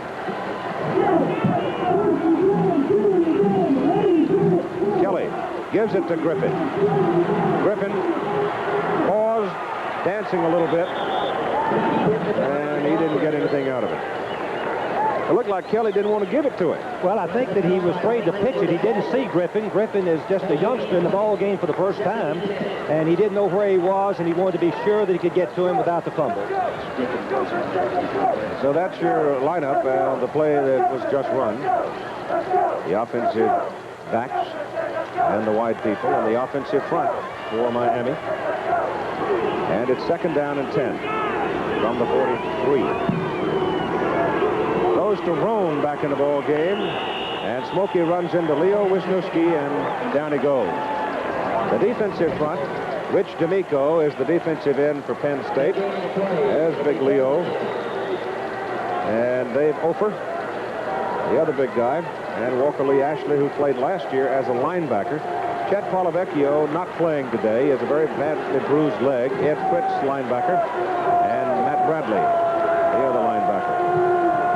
Third down and 10 for the Hurricanes. Getting very dark. We've got heavy clouds coming. The pass is away under pressure and thrown out of bounds, incomplete. And coming in on the pressure was Harry Hamilton, and he forced Kelly into looping the ball away. Paul Langford is a defensive back for Penn State, the fine hurdler. Roger Jackson, the other defensive man on the corner. Then the safeties are Mark Robinson, sophomore, and Harry Hamilton, who just put the pressure on Jim Kelly. Greg LaBelle is in the punt now. Robinson, number 32, is the man that normally returns the punts for the Lions. We're going to get rain here in a little bit, and it might be a dandy because that is a big black cloud coming this way. This time the snap is on the money, and LaBelle's kick is a high hanger, forcing Kevin Baugh to call a fair catch back at the 13-yard line of Penn State. So the Nittany Lions, after a 44-yard punt, have 4 field position, and they trail by 14.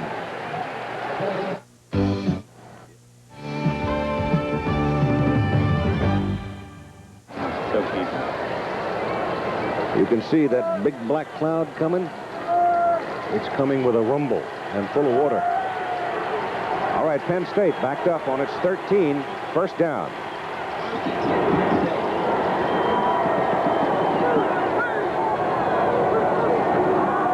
Ball goes to John Williams. And Williams gets it up to about the 15 for a couple of yards. Swarming Miami defense has just been sensational so far in this football game. ABC's NFL Monday Night Football, the Minnesota Vikings, Tommy Kramer, the Denver Broncos. Boy, I'll tell you, Denver has been terrific. Yeah, Dan Reeves, bright new young coach. He's got a great future. That'll be a fun ball game to watch. Danny Reeves against the old master Bud Grant. Not so old, Bud. I'm sorry about that. 2nd down and 8. Blackledge passes away, and that one's incomplete. Thrown upfield intended for Kenny Jackson. Scores from games played today. Pitt probably will go into first place. In fact, they will if Penn State should lose here today. But they had a squeaker themselves up at Boston College at halftime. Number 3 USC leading Washington State 17-10. Clemson, number 4, destroyed Wake Forest. Number 5 Georgia rolled over Temple. 6 Texas beat Texas Tech. 7 Alabama, 3 over Mississippi State. 3rd down and 8 for Penn State from the 15. Blackledge to throw it. Gets his pass off. Good to John Williams, and Williams is short of the first down. Well, maybe not. Let's wait. That final little lunge, as Scotty Nicholas had a hold of him, may make it close enough to bring the chains, and they will bring them. While they bring the chains, I must say that Miami's defense has been impressive because they haven't had to do anything fancy. They've used their base defense, Keith. Just their 5-2 has been able to shut down the Penn State team. This is homecoming weekend for Miami and the members of the first football team ever at the university, 1926. We're here today, 7 of them. It is just short. They had a rock concert here at the stadium last night, had about 21,000 people for the Beach Boys and the Commodores. A rock concert that was promoted by the University of Miami Athletic Department as a fundraiser. They're now talking about having another one before the Notre Dame game. The Fighting Irish come in here to end the season. Well, Giacomo will punt. They're not going to fiddle with it. And Lawrence Thompson goes deep for Miami. This time, Lawrence backs up, respecting the foot of Giacomo. He had a dandy the last time. Good snap. This one hangs up in the air. And a fair catch is called by Jamie Boone for Miami. The Hurricanes have the football. First down at the Penn State 47, and here comes the rain. Timeout.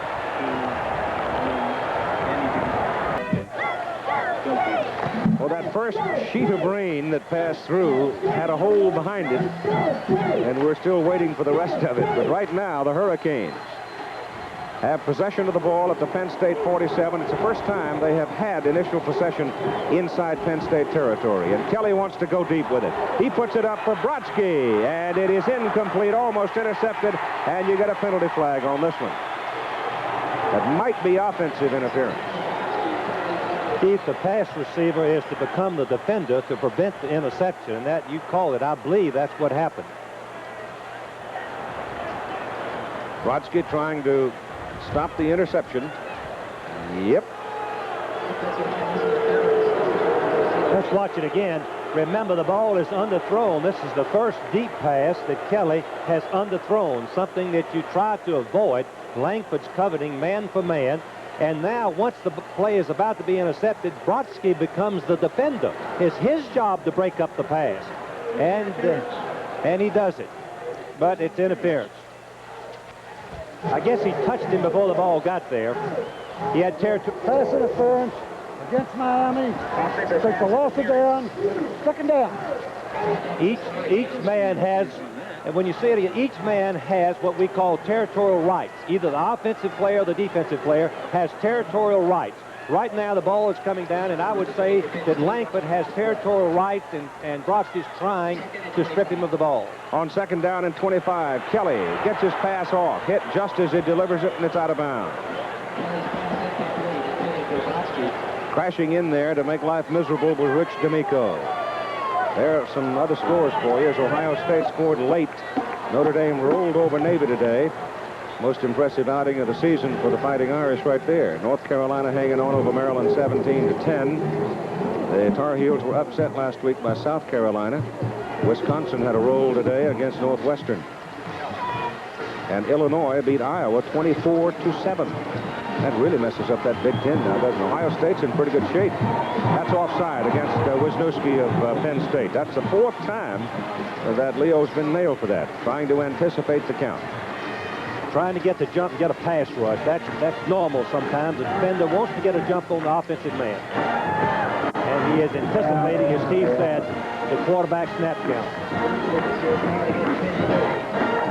Before the day is done, I want to, as the game wears on and the outcome becomes more obvious, there's another one. Auburn has beaten Florida something like 14 out of 16 times up at Auburn, and they beat them again today. A lot of points on the board in that one. Penn State has been so close to that national championship so many times. Oklahoma State against Missouri. Missouri losing a heartbreaker last week, 6-0 to Nebraska. All right, it's 3rd down. And 3rd down and 20. Kelly is hit behind the line of scrimmage. That's the first time that Penn State has been able to sack him today. Walker Lee Ashley, number 37, making the stop. Ashley has the quickness to really rush the passer. He has 5 sacks so far this year. He beats the weak side tackle is what he does. Although he gets tripped, but he's not going to give up. He gets blocked again, and he gets right up, and that's real persistence, and tackles Kelly before he can throw the ball. Now LaBelle back to punt. Baugh and Robinson are deep for Penn State. 14-0 Miami, 10:05 to play in the 3rd quarter. Good kick. Baugh. Cut down at about the 29. 38-yard punt. Got a yard on his return. And that's where Penn State's going to go to work.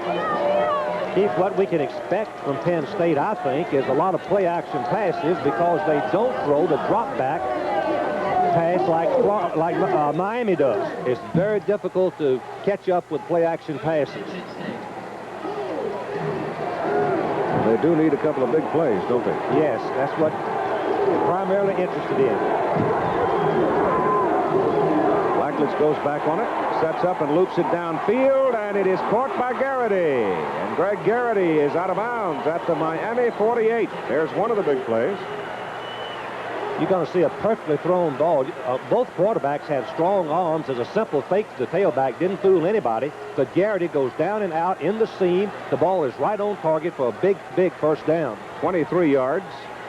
And the Lions are operating in Miami country. You can see him go inside and back out. Timing of the pass was perfect.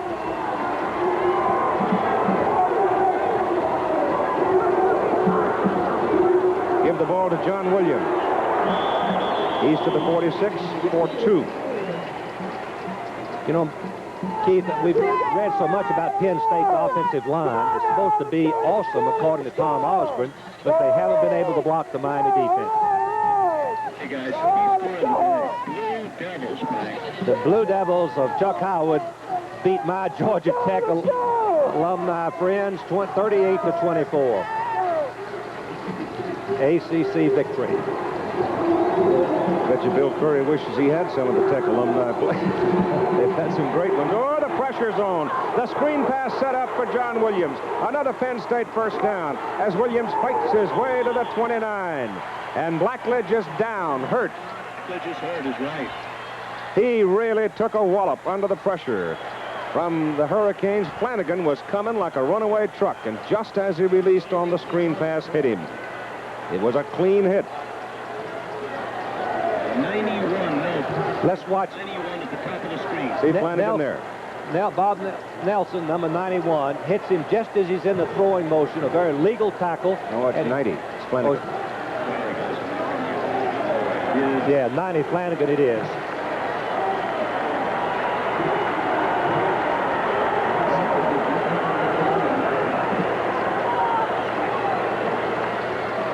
Blackledge is leaving the ball game. Frank Rocco will come in, a junior from Altoona, 6'2", 208.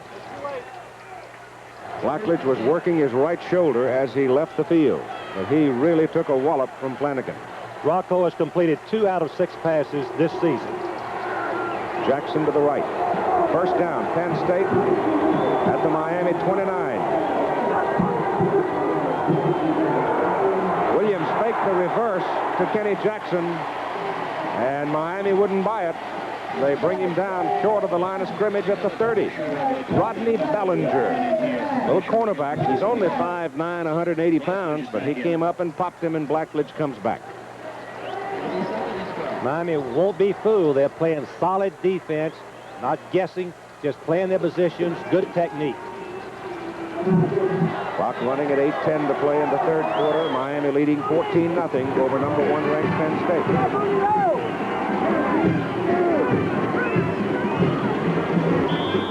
Too much time. See that Blackledge took the long time. He obviously had checked off at the line of scrimmage, and it looks like it'll cost him 5.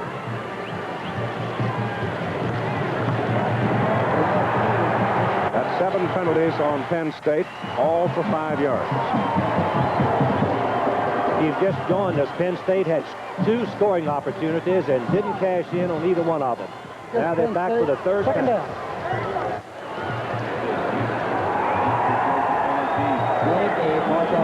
No big penalties, but a lot of little bitty fillers. And some of them have come at 4 times for them. Second down and 16. Blackledge has time. Gets it off. Incomplete. Coming over the top, Jefferson to make a fine defensive play. He had to be agile to make that play and not be called for interference. Well, the Penn State bench is hollering interference. It was a close call. Let's watch it again. Garrett is coming right over to the left of your screen. And Jefferson, number 37, that's interference. He bumped him before the ball got there. Third down and 16.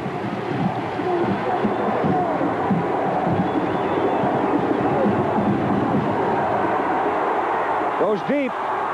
Intercepted. It's picked off by Fred Marion. First interception of the day.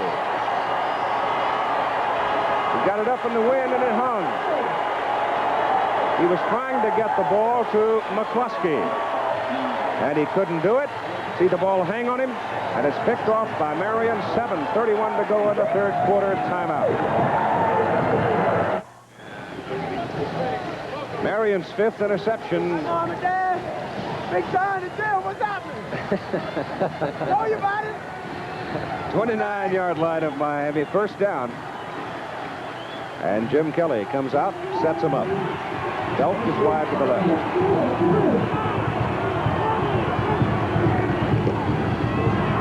Hobbs fumble. Chris Hobbs never got a handle on it.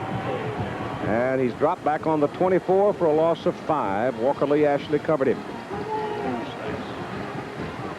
Larry Holmes defends his heavyweight championship of the World Boxing Council against undefeated Ronaldo Snipes. And you'll also see Michael Dokes in action against Chaplin. That's at 9 Eastern Time, November 6th, blacked out in Pittsburgh and the surrounding area here on ABC. Second down and 15. Miami has picked up 15 net yards in rushing so far today. Bullet to Brodsky. First down. Whoa, what a bullet he threw.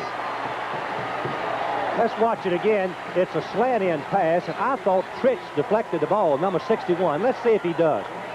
No, I don't get it. Yep. It's just unbelievable that the concentration by Brodsky. Let's watch it again. Linebacker Ed Trich, number 61, is dropping back into the zone. It looked to me like from up here that he does get his hands on the ball. He couldn't tell on that shot, but the ball continued on. It was a bullet. At the 44, first down. Chris Hobbs. Fumble! Penn State's on it.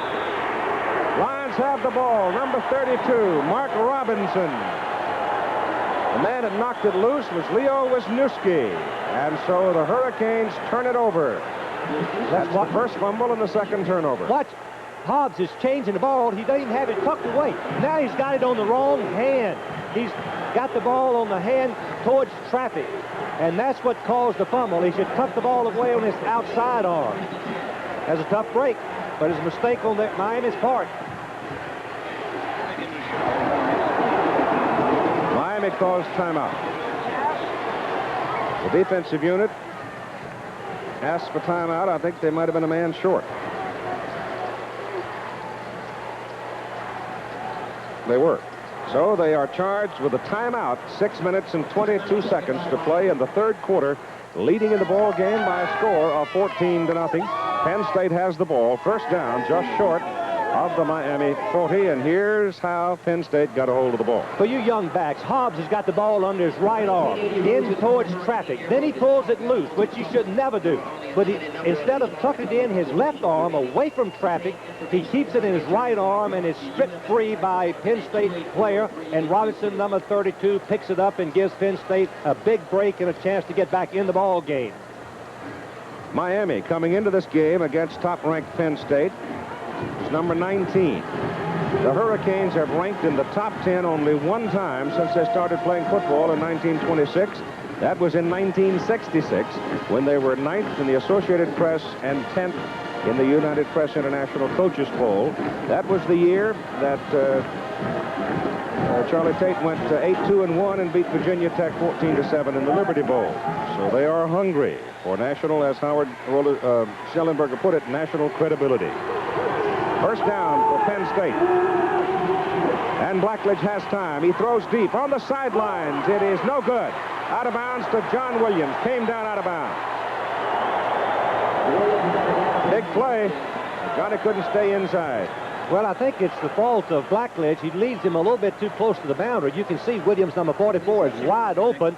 He jumps up, and let's see what happens. While he's in the air, he's got to come down with 1 foot in bounds. Didn't do it. He didn't do it. It's right on the line. So it is second down and 10, just short of the Miami 40. 6:16 to play in the third quarter. Jackson wide to the top of the picture. They go inside to the fullback Meade. And he hammers down to about the 38 for a couple of yards, where Tony Chickalo brings him down. Look at that stat. Penn State is scoring 102 straight games. They are bullish today. Midway, just a little bit left in the third quarter. The running game for neither team has been much today. Penn State's run it 30 times for 64 yards. Miami has run it 15 times for 11 yards. Third down and 8.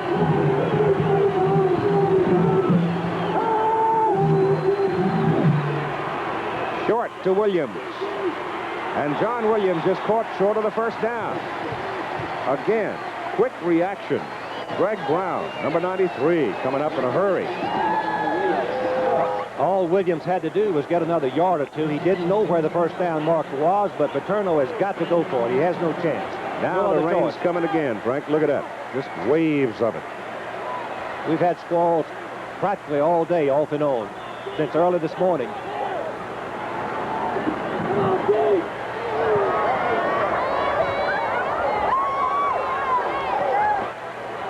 Fourth down, they need about 3 yards. He'll throw for it. Got a man on the sidelines, McCluskey. He makes the catch, and he is out of bounds, and a penalty flag is thrown down about the 20, and it looks like a late hit by Miami. Greg Brown got there a little bit late. So that's going to hurt the Hurricane defensive circumstance considerably. Good poise by Blackledge. He's throwing the tight end across pattern. As you can see, he fakes to the left, and he finds the tight end open over on the boundary. And Cab just goes right down, and the 93, Greg Brown piles on unnecessarily. Rain now is coming into my left. Personal foul, late hit against Miami. First down. So that gives Penn State the ball just short of the Miami 10-yard line, and that's what's going on right now. Thank goodness it's not cold. Makes it real tough on the quarterback. He's got to be real sure in handling the ball. Just outside the 10. First down for the Lions. John Williams. He's hit right along the line of scrimmage. They might give him a yard. Time remaining in the third quarter. Judging from the size of that cloud that was kind of slow arriving from the beach, the wind's been out of the east all day, bringing this succession of squalls across to us. And from what I could see of it, it looks like a pretty good-sized fella. We may get pretty wet here before we're through.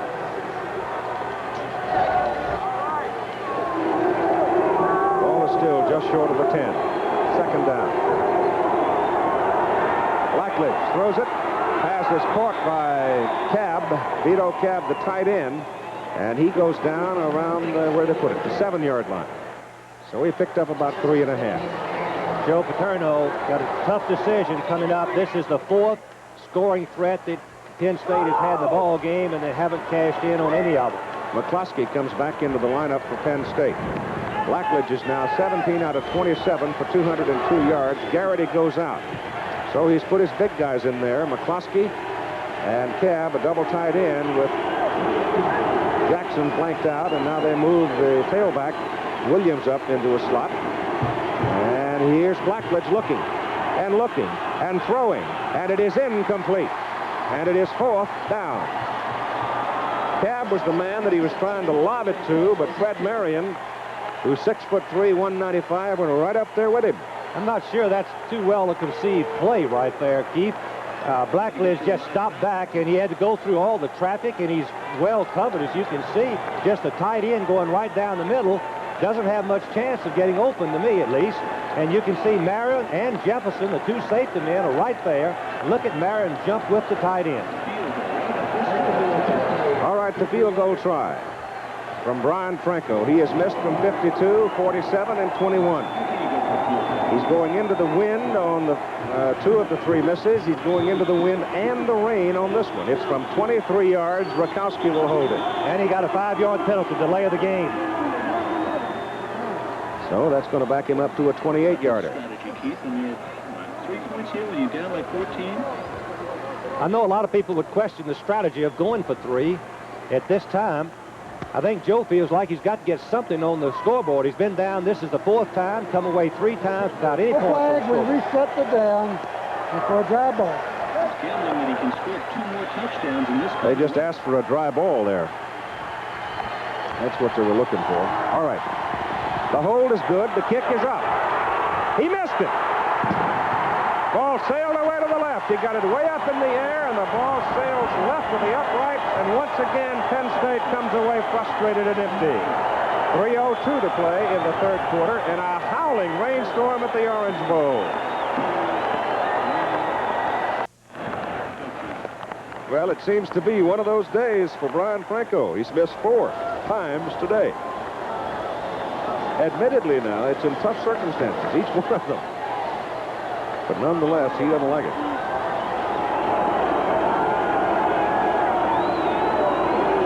Miami to the attack from the 20. It's Smokey Roll out to the 23. Matt Bradley brings him down for the Lions.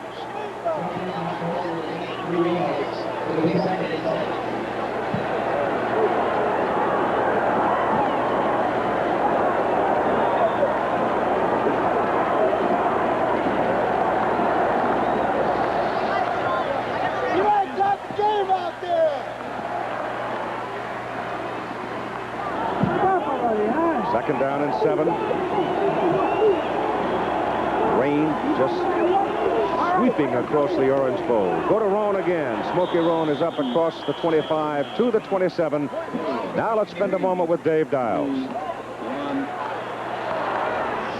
All right, in New York, this is Dave Dials. Kansas State 10-7 over Iowa State. The story is what the Kansas State defense did to Dwayne Crutchfield, holding the Iowa State runner to a career low of 46 yards on the ground. Mark Hundley with the only touchdown for Kansas State. Now back to the Orange Bowl and Keith Jackson. That sort of scrambles up that Big 8 a little, too, as far as all the happenings down the road. Big games coming up. It's third down, and the Hurricanes need 2 yards. They go to Smokey Roan with it. He's trying to get outside. He does get outside, and he's got a first down. That's just good individual effort on Roan's part as he runs it up to the 37, and a first down. Langford knocking him out of bounds. I think we should mention again that Miami's offensive line has been decimated by injuries. 3 starters are on the sideline. Young offensive line doing a great job. Total yards in the ball game. 2-yard edge to Penn State. Miami's been pretty quiet here in the third quarter.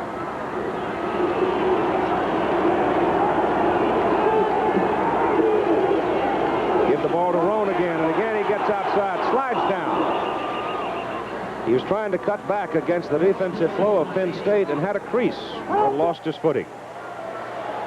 Now the rain's starting to let up.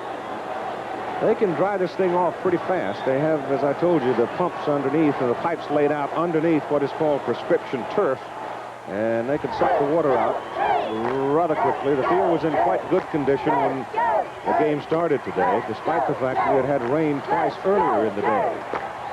Now it's let up, and it's 2nd down and 8. And Jim Kelly puts it in the air. The pass is incomplete. Intended for his tight end. And coming up, Mark Robinson belted the ball loose. Miami has been very conservative on this inclement weather, and I think very wisely so, not taking any chances, not give Penn State any more opportunities than they already have.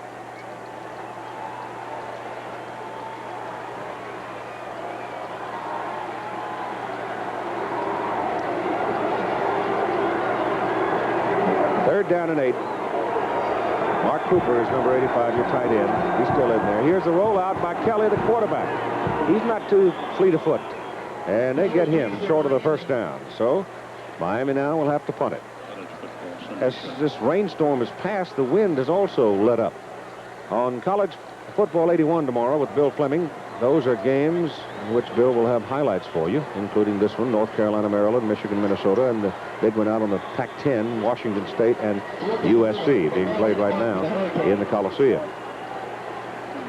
Keith, all of those football games are between teams that are leading their particular conference or in second place. 4th down, LaBelle to kick. It's a high snap, but he handles it.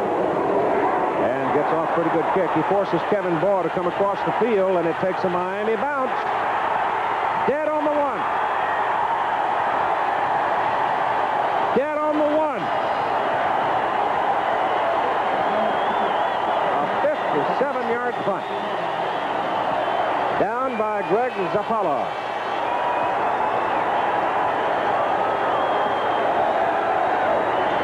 Let's watch it again. Kevin Baugh should have gotten over there and handled the punt. He had plenty of time. There was a 10-man rush. None of the Miami defenders were close by, but he didn't catch the ball, and that's a big, big mistake. As you can see, that down the ball, Miami does on the 1-foot line. I tell you, in the weather conditions, that is tough country. Tough and dangerous, Steve. Give it to John Williams. John pops out of there, gets good gain, runs it out to the 8. And the third quarter is done. Penn State, Miami will continue after this commercial message and the word from our local station.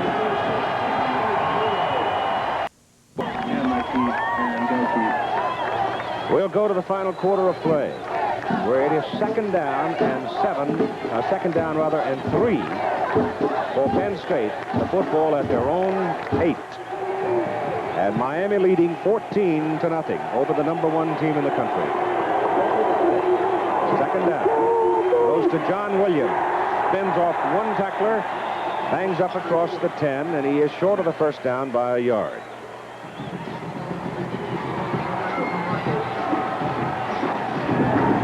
Here are the stats so far through 3 quarters. Look at the total yards, how even it is. What these stats do not reveal is Miami capitalizing on 2 opportunities with field goals and a long touchdown, and of course Penn State failing on 4 field goal tries. 3rd down, they need a yard and a half. Don't know. Close. I think he made it, Chief. Mark Meade, the fullback, powering his way. And it is a first down for the Lions. So they wedge it out and get some breathing room. What can we expect from Penn State right now? Continued passing most of the time, I would think. That's the only chance to win the football game, but they're not a passing team. That's what we have to keep in mind. They're primarily a running football team. First down from the 12.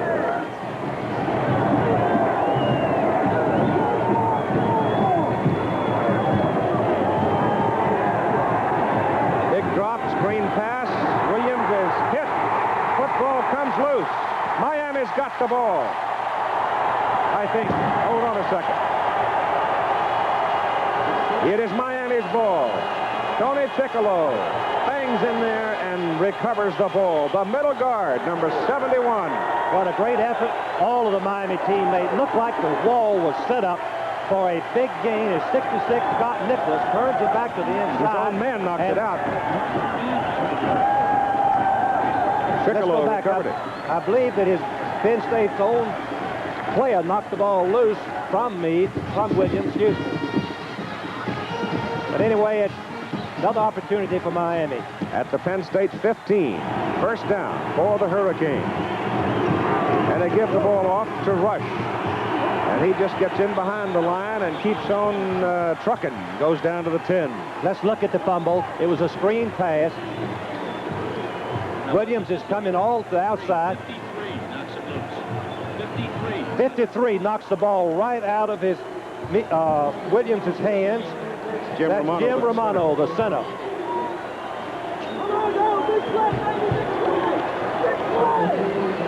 Miller warming up on the sidelines in case his talented foot's needed. Mark Rush is in there with Speedy Neal. 49 and 38. It's Rush again, and he jams down close to the 5. They'll give him maybe the 6, and that'll leave him about a yard short of the first down. Is that what a Nittany Lion looks like? It doesn't look like that statue that stands so proudly on the campus. But then we're in Miami, aren't we? And the Hurricanes are in command of this ball game right now by a score of 14-0.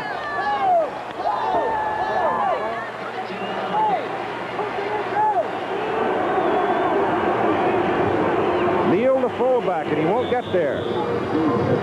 I think he's short of his first down. Three points here is just as good as a touchdown. Make it 17 points. That's what we're going to get. Yes, it would make Penn State score 3 times in the fourth quarter. Miller has hit today from 28 and 42. The coaches told me, Keith, that he was really played a major role in this team's success so far. 4 field goals against Houston, all their points, 12-7 victory. Well, he hit his 2 field goals today into the wind. He's going to kick it again, but the wind now is very quiet once that storm passed through.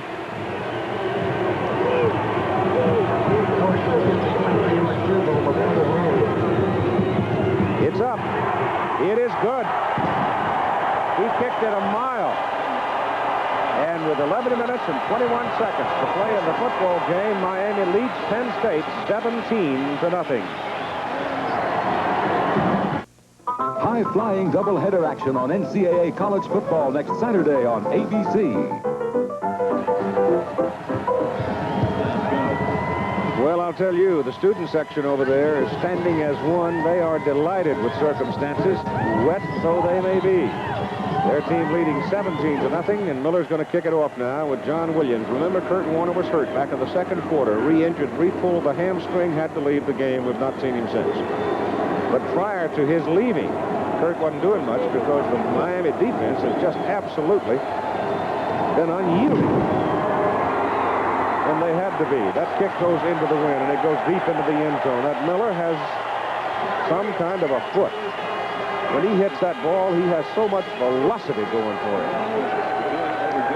Well, let's go back one more time and remind you what has happened to number 1 in the 1981 season. Before the first game was played, Michigan was a preseason choice. They lost to Wisconsin. Notre Dame then moved up, lost to Michigan. USC moved up, beating Oklahoma. And then Oregon State was a win for them, so they sat there for 2 weeks and then tumbled to Arizona. Then Texas moved up. They lost big to Arkansas, and now Penn State's in trouble with 11:21 to play and trailing 17-0. Blackledge to throw it. Throws it short. Williams has got it, and John fights for the first down, and I think he's got it. He does have a first down as the ball moves up across the 30 to about the 33. You go back over Penn State's history of trying to win a national championship. In 1947, 9-0-1. They were 4th in the polls, tying SMU in the Cotton Bowl. Lester Williams, Bobo coming there. Number 73 just keeps coming on back. You can see how much strength that young man has, 278 pounds. First down. Ball is at the 32, and Blackledge going to have to throw it again. Pressure's on, gets it off, under pressure, going to be picked. Oh, drop! Fred Marion had it right in his hands, and it squirted away from him. And Blackledge took a wallop from big Leon Evans, a 278-pounder. But he got his pass away, and Marion certainly should have had his second interception. But let's continue the story of Penn State. 1968, they were 11-0. Orange Bowl win over Kansas.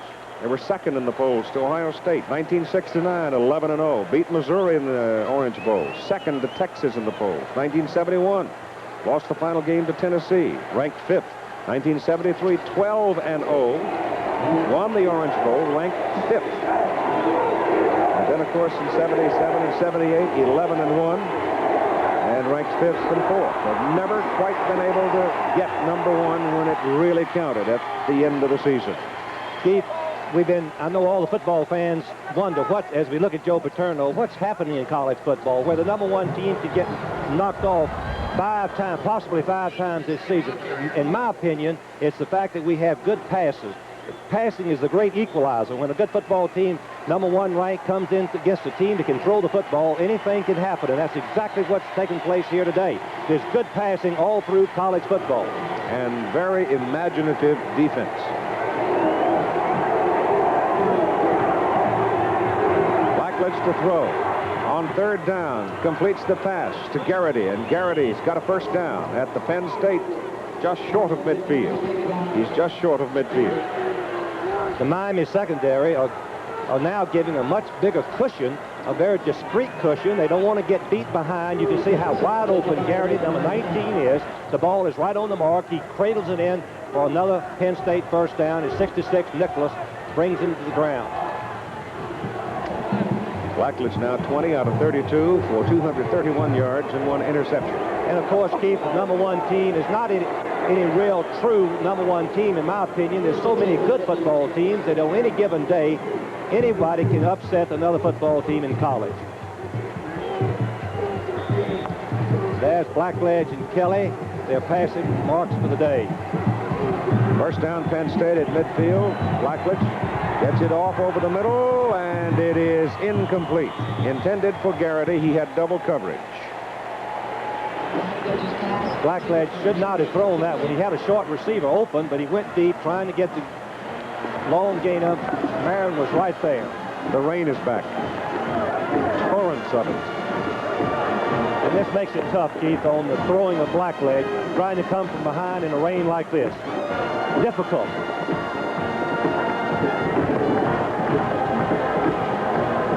Second down and 10 with 9:46 to play in the game.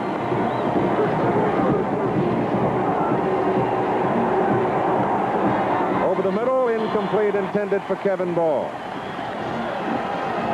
Again, double coverage. Isaiah West, number 55, a defensive end, had dropped way back in pass protection on this play. You can see that Blackledge is still throwing roll-out or drop-back passes. Ball number 11 is open, but it seems to me like he took his eyes off of it as Isaiah West, number 55, was there to discourage him from catching it. He's a defensive end. Yeah, they're backing back, playing and defending, rushing only a few men. 3rd and 10. Little pressure this time, but his pass is away, and it's complete to Garrity inside the 30 at the 29. pass under pressure by Blackledge, and he was right on the money. Blackledge has to scramble a little bit. You can get a good indication of his arm as he moves over to the right, and he hits Garrity right in front of the safety man, Marion, playing a little bit softer, trying not to give him the touchdown. You can watch Garrity. He's going to get in behind the linebackers, a square end pattern, turn in front of the safety man. Marion, number 31, comes up and wrestles him to the ground. First down, Nittany Lions at the Miami 29. 9:17:15 to play. Time. Charge to Penn State. No, charge to Miami. So at 9:16 to go in the ball game. It's 17-0 Hurricanes. Miami now with one timeout remaining. The numbers there on Todd Blackledge, the Penn State quarterback. He's put out a lot of yards in the column, but he has no points on the board yet. First down.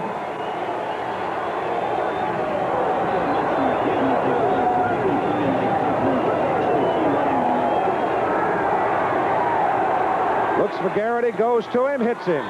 Fine catch by Gregg. Down inside the 15 to the 13. Blackledge is looking good on this series, and we must mention again, if you've tuned in late, that Kurt Warner, the great running back, was re-injured early in the first half and has not returned. Great running back for Penn State, 167 yards average in each game so far this season. He had carried 6 times but gained on the 13 when he was hurt against the Miami defense, which is tough on the run. First down from the 13. Blackledge goes over the middle with it. Penalty flag. McCluskey's in the end zone. They call touchdown. It must be interference. Let's wait and make sure. It is touchdown, Penn State. Penn State will need to go for 2 on this occasion because they'll need another touchdown and a field goal to win the ball game if they can make 2. The rain comes again. The penalty is against Miami, and so the touchdown pass stands from Blackledge to McCluskey. McCluskey's had a big day. McCluskey's 6'5", got good speed and got a great knack of getting in the open area behind the linebackers. Made He's a great pattern. 6, Frank, for 78 yards and a touchdown. That's a big day for a tight end. For a tight end, that's right. All right, they're going for 2. Going to throw it. He's got McCluskey. He throws for ball and he missed him. He had McCluskey and didn't see him. So they fail. And it's 17-6 as we take another look at the touchdown play. Blackledge has good protection, sets up and throws a bullet right over the middle to McCluskey, who's right on the goal line, and he just steps in for the touchdown. Watch it again. Watch his eyes. He's looking at him all the way. Good release, high release, right on the money. And on the 2-point conversion try, they fail. Now let's go to New York. Jim Lampley in our studio in New York. Out in the Los Angeles Coliseum, Southern Cal, 3rd ranked, has scored 2 third-quarter touchdowns to extend their lead over Washington State to 31-10. Marcus Allen has both of those touchdowns, the second on a 17-yard screen pass. Allen on the day, 32 carries, 183 yards, 4 TDs as he continues his march toward 2,000 yards. Keith? All right, Jimmy, those Trojans are tough. Well, they believe they can win, and they do most of the time. Here's something. Marcus Allen is having a year of all years, isn't he?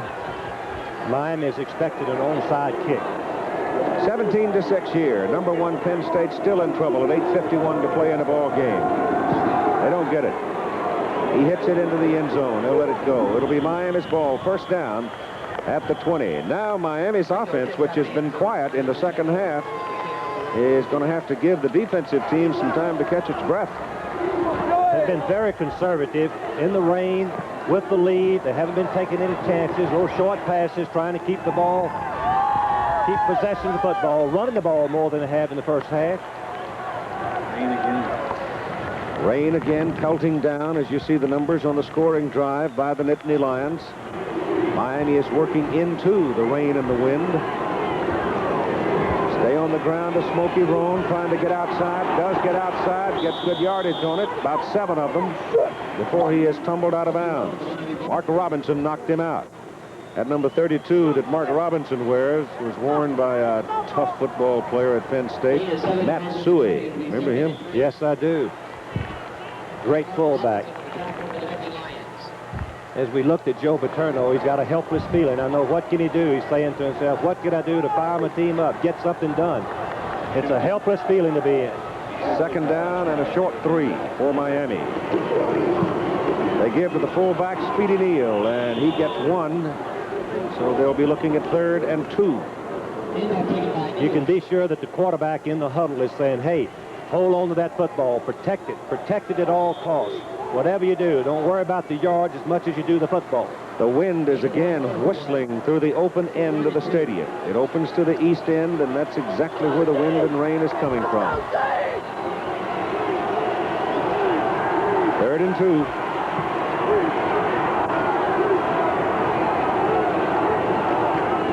It's Smokey Roan going for the outside. Fumbles the ball, and it's caught by a Penn State man. The Lions have the ball.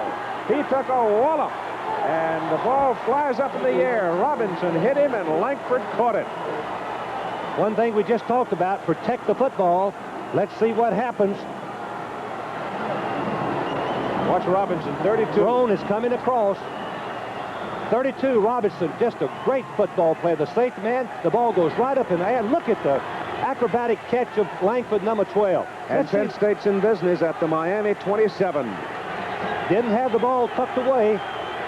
Robinson put his helmet. There's Langford. He is inbounds as he recovered the fumble in the air. Ball goes to the fullback, Mark Meade, and he is caught at about the line of scrimmage. Jefferson, 37. Lester Williams, 73. Greg Brown, 93. The 3 men who got him.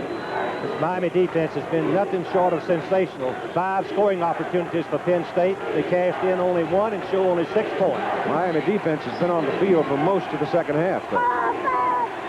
2nd down and 10. Blackledge back to throw, getting some pressure. Gets it off on a screen to John Williams. Williams on a convoy. Touchdown, Penn State.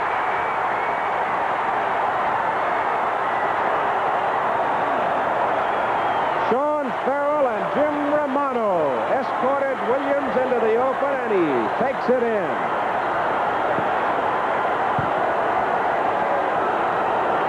Let's watch it again. The faking by Blackledge, the quarterback, looking downfield, setting up the screen. Finally, he puts a little zip on the ball. He gives Williams a chance to run with it.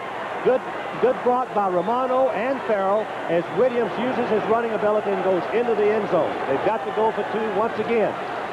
17-12 with 6:53 to play in the game.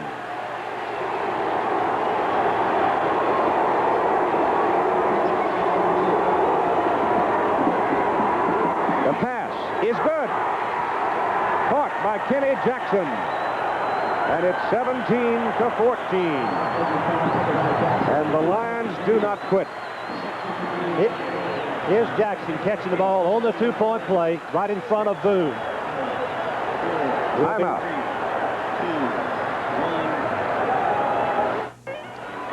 Another look at the play that set up Penn State's scoring opportunity. Smokey Roan with the ball. Mark Robinson hits him, and Paul Langford catches the ball in the air with one hand, pulls it to him, steps down inbounds, and then John Williams took it 27 yards behind the blocking of Farrell and Romano, and you're in a 17-14 ball game right now.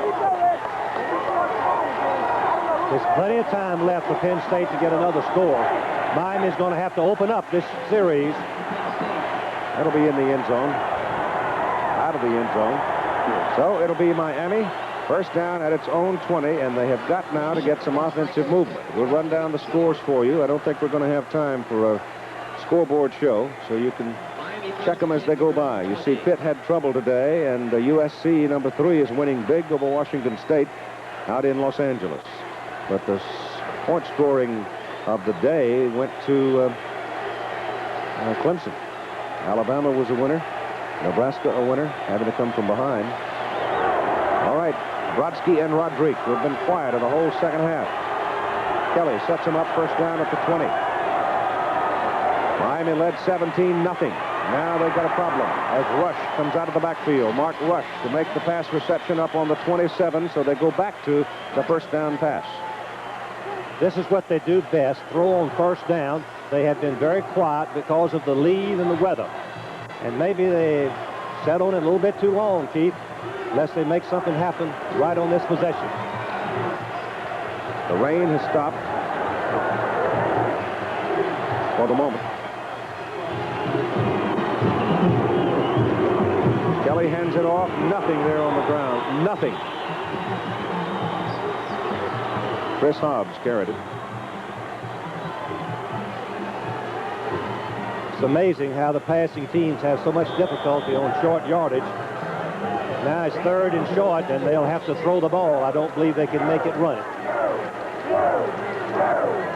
Rodrigue had gone out. He comes back. Belt leaves.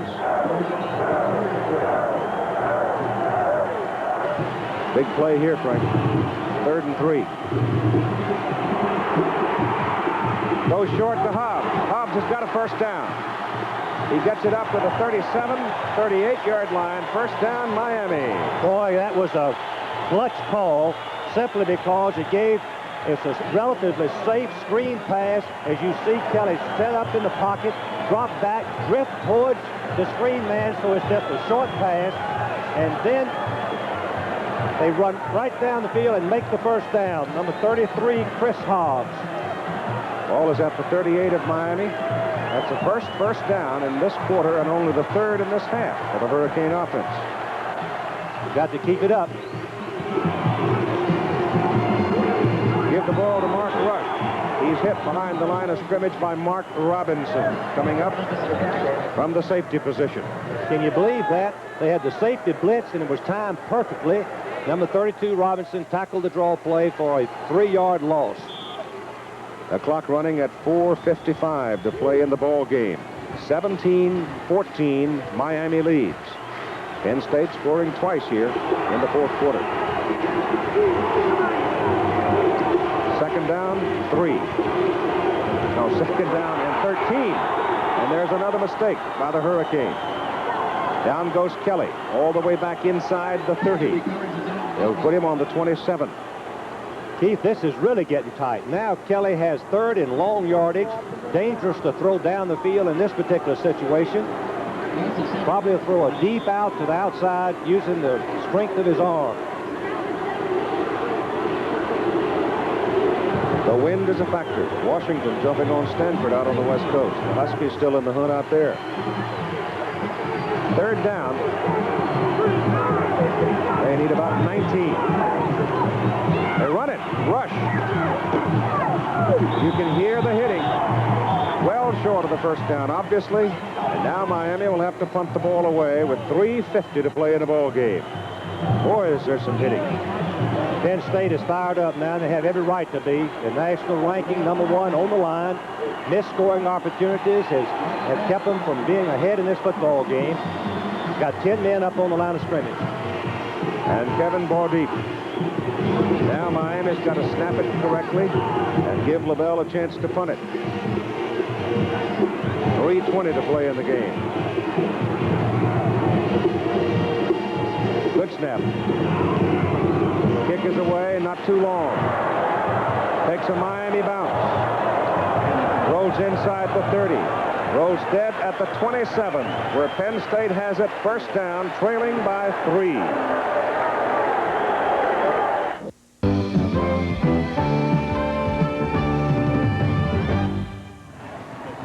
Penn State's ball back on their own 26. Brian Franco, 11 for 12 coming into this ball game as a place kicker, field goals.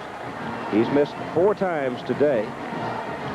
And if Joe Paterno gets in position where he has to go for the 3 in order to preserve his undefeated record, they come right down on the shoulders of Franco again. Right now, they've got to move it down the field. Blackledge gives it to Meade. Big hole for Meade. Up the middle he goes. Big gainer to the 38-yard line and a first down. Miami, that was an excellent call on the draw play. Miami expecting a pass, has a big rush, eager to get back to Blackledge, opened up the daylight. Meade, the very fine fullback, protects the football, as you can see him as he goes down after the first down. From the 39, they mark it. Long pass. John Williams makes a grab deep in Miami territory, down at the 25. What a great catch by Williams and a great pass by Blackledge. That was a classic throw and catch on one of the most difficult passes to defend. The tailback out of the backfield, Williams, being covered by the linebacker, has one step, Flanagan, number 9, is trying to cut. Look at that catch. Sensational. And it's first down, Penn State at the Miami 25. 36-yard gain on the play. The Lions trying to win it in the final moments. It goes to Williams. He drops the ball. Miami's got it. Tony Chickalo's got the ball for the Hurricanes.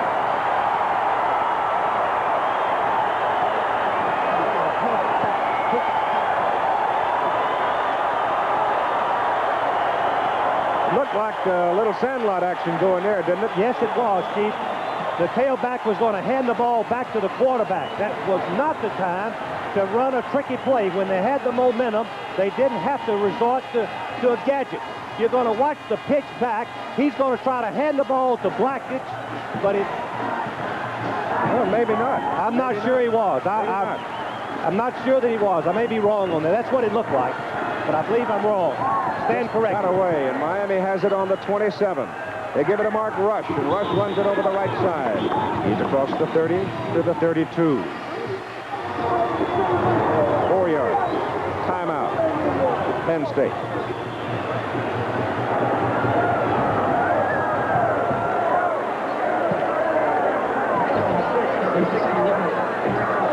And 16 seconds to play in the ball game. Penn State has come roaring back in the fourth quarter to score 14 points, but they still trail by 3 and they need the ball. The Nittany Lions calling a timeout to stop that clock with that time remaining. They have 2 timeouts left to work with. Miami has the football. Second down and 7. The ball is at their own 31. They lead 17 to 14. Over the number 1 team in the country. You got movement, number 79 on the right side of the Miami line. Frazier pulled up. I thought one of the Penn State defensemen might have encroached, and when he did, Frazier pulled up.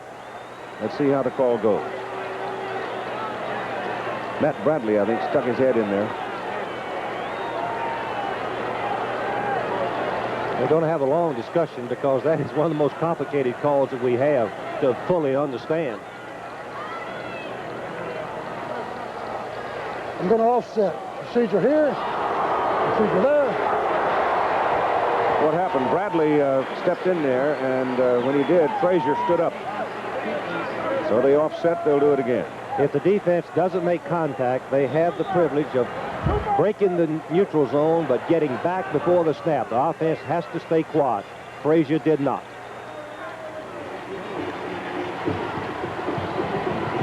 Second down, 7 for Miami.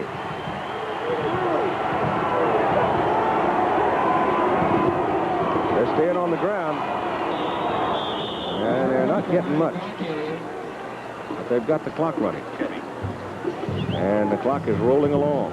And the most valuable players in the ball game, the 2 quarterbacks. And each of the universities will receive from Chevrolet $1,000 for the General Scholarship Fund in the name of those players. Penn State's Todd Blackledge, Miami's Jim Kelly. Timeout again. Called by Penn State with 2:03 to play in the ball game. Keith, what we've seen today is a fine defensive effort by Miami, stopping and shutting down the Penn State offensive running game, forcing them to go to a passing attack, primarily passing, which is something that they don't want to do. I'm sure this is the biggest day that Blackledge has ever had, don't you? Very much so. He is... Next Friday night, November 6th, Larry Holmes defends his WBC World Heavyweight Championship against undefeated Ronaldo Snipes. Michael Dopes, who He's another young undefeated heavyweight in against Chaplin, and the Pittsburgh area will be blacked out.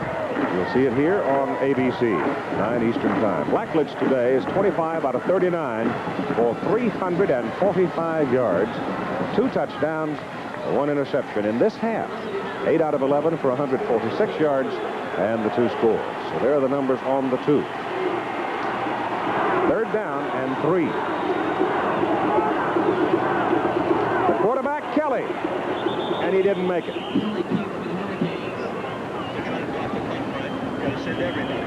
Penn State has tried to block the last 2 punting attempts by Miami. They did not get to the kicker. Let's see what they do now. They'll probably go for the block kick as they're going to measure for the first down.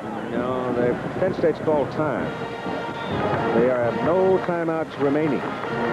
They'll get the ball back. We have 1:55 to play in the game. So they're going to have about, what, a minute and 50 or so, a minute and 45 when they snap the ball on offense. I don't think he made it. He did not. He's well short of it, see?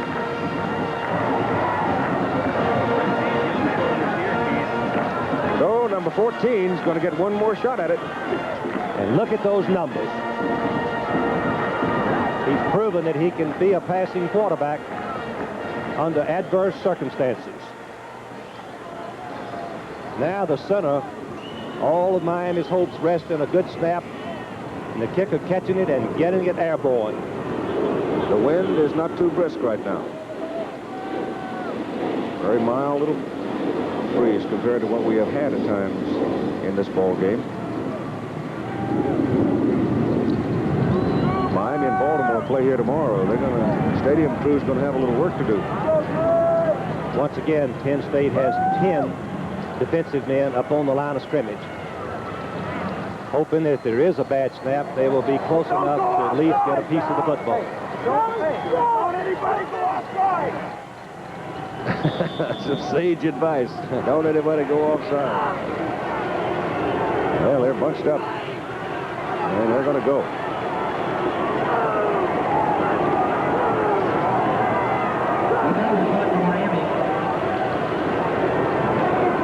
High snap. Gets it off. Going to be pretty good field position. Ball, as he came in on the fair catch call at his 32, he almost slipped down. 31-yard punt. No return. And now Penn State is 68 yards away from winning the ball game with a minute and 48 seconds. And there is a Penn State player down back inside the 30. Looks like he might have a cramp. Clark Robinson, safety man. Yeah, looks like a cramp. When they grab the foot and start working on you, pulling it like that, it's almost always a cramp. One of the stories around Miami area this week is the Baltimore Colts, who are coming down here tomorrow to play the Miami Dolphins, have been on a banana diet because you need an extra supply of potassium when you're going to be working in high humidity areas. Timeout with a minute and 48 seconds to play. Well, to reset it for you, it's Miami 17, Penn State 14. A minute and 48 seconds to play in the ball game. Penn State has the ball. No timeouts remaining. First down on their own 32. Blackledge to throw. He goes short to John Williams. Williams breaks the tackle and gets a Penn State first down up on the 44. Good decision by Blackledge. They have no timeouts. They've got to go in their 2-minute offense. No huddle.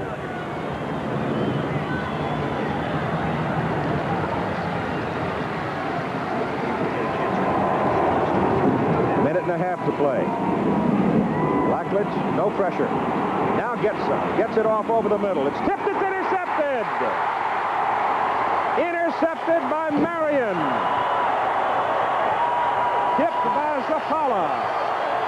And a minute 25 to play. Miami has the ball back, and Penn State can't stop the clock.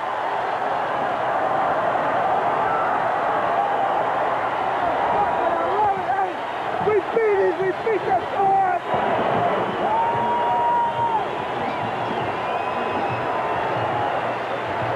Well, Joe said earlier today that he expected a tough football game, and he was right. His team has given up too many scoring opportunities, not cashing in. 5 times they were down and didn't score. Miami just trying to get that clock started. Penn State without any remaining timeouts, and here's the ball thrown down the middle. The ball's thrown over the linebackers, and Kenny Jackson is going to slip down, number 82. Keith, I'm not sure he could have made the reception. Let's see. It's deflected, but Kenny had slipped down because it was thrown in behind the receiver, Jackson. We'll watch him right here. Number 82 is cutting across the middle.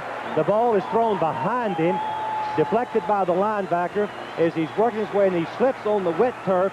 The ball goes for the interception. No, once it was tipped, it was well behind him. I don't think he couldn't have been there for the reception. Now, the clock. 2 more snaps, and it's over. And number 1 will have fallen for the 5th time in 1981. And on homecoming on a windy, wet day in the Orange Bowl in Miami, it is one of the big wins for the Howard Schnellenberg version of the Hurricanes. For Joe Paterno, they have disappointment. They had their chances. They just didn't cash them in. And now count it off. What a win for this man, Howard Schnellenberger, and his staff. It's over.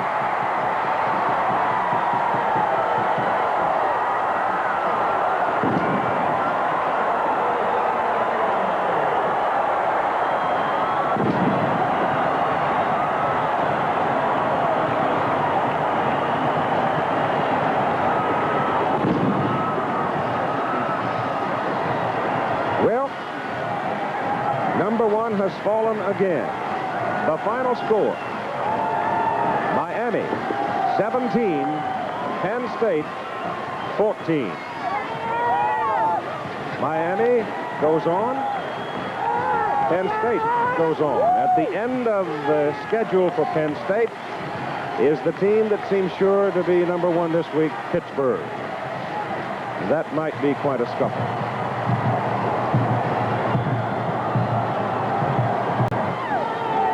Obviously, they're happy here in Miami.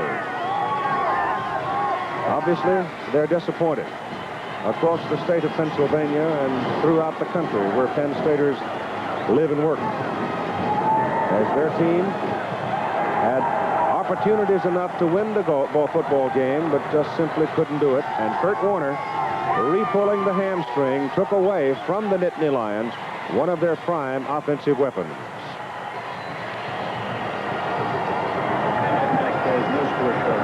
So that's the story. We'll have no time for a scoreboard show for you. We've tried to run down all of the top scores that we had for you from Miami. And maybe the score at the top of the list is this one. Miami Hurricanes 17, Penn State 14. Travel arrangements made through, promotional fee paid by United Airlines. United flies more people to Hawaii than any other airline. That's what friendly skies are all about. This has been a presentation of ABC Sports, recognized around the world as the leader in sports television. We're playing the number 1 team in the nation. It's going to be on national television.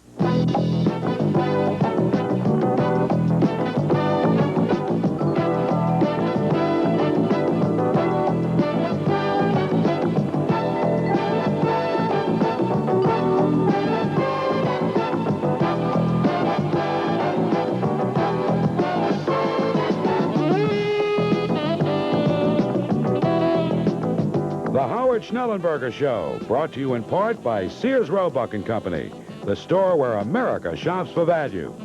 Busch Beer, don't just reach for a beer, head for the mountain. And by the people of Eastern Airlines, who believe we have to earn our wings every day. Now it's time to talk about the Hurricane football scene with head coach Howard Schnellenberger. Here's your co-host, Larry Sugarman. A lot of people this weekend, a lot of faith in the University of Miami. They did come through. Final score, University of Miami 17, number 1 ranked, Penn State 14. And Coach, you've had some big games since 1979. You beat Penn State a couple of years ago. The Florida State game last year was a big one, the 2 Florida wins. I asked this kind of tongue-in-cheek, was this the biggest win University of Miami's ever had? Well, this is the biggest win the University of Miami has ever had. This is by far the biggest win that I've had as a coach, and certainly one that this football team will long remember. The win that we had up there 2 years ago, Larry, as you remember, I said was a turning point for our program. We were 3-4 at that time, and since that time we're something like 15-7. This win yesterday demonstrates that we are in a position now to play with anybody in the country, and really I think shows the nation who is watching on national television that the University of Miami can play football. Okay, good enough. We'll see what the whole nation saw yesterday when we come back.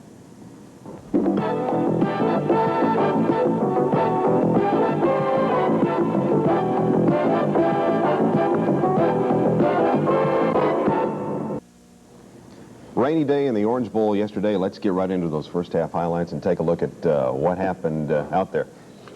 Well, we got the ball right off the bat and 3 and out, and we had to turn it over to them, and then this is our second possession where we finally get on track, and we start working the weak side with Jim Kelly going to Mike Rodriguez on the out pattern. Here we hit the screen pass to Chris Hobbs, who I thought had a fine day rushing yesterday. He got back into his old form. He's well and doing well. This is a little zone pass that we have whenever they're double covering the outside receivers, and Glenn Dennison caught several passes yesterday that was very big for us.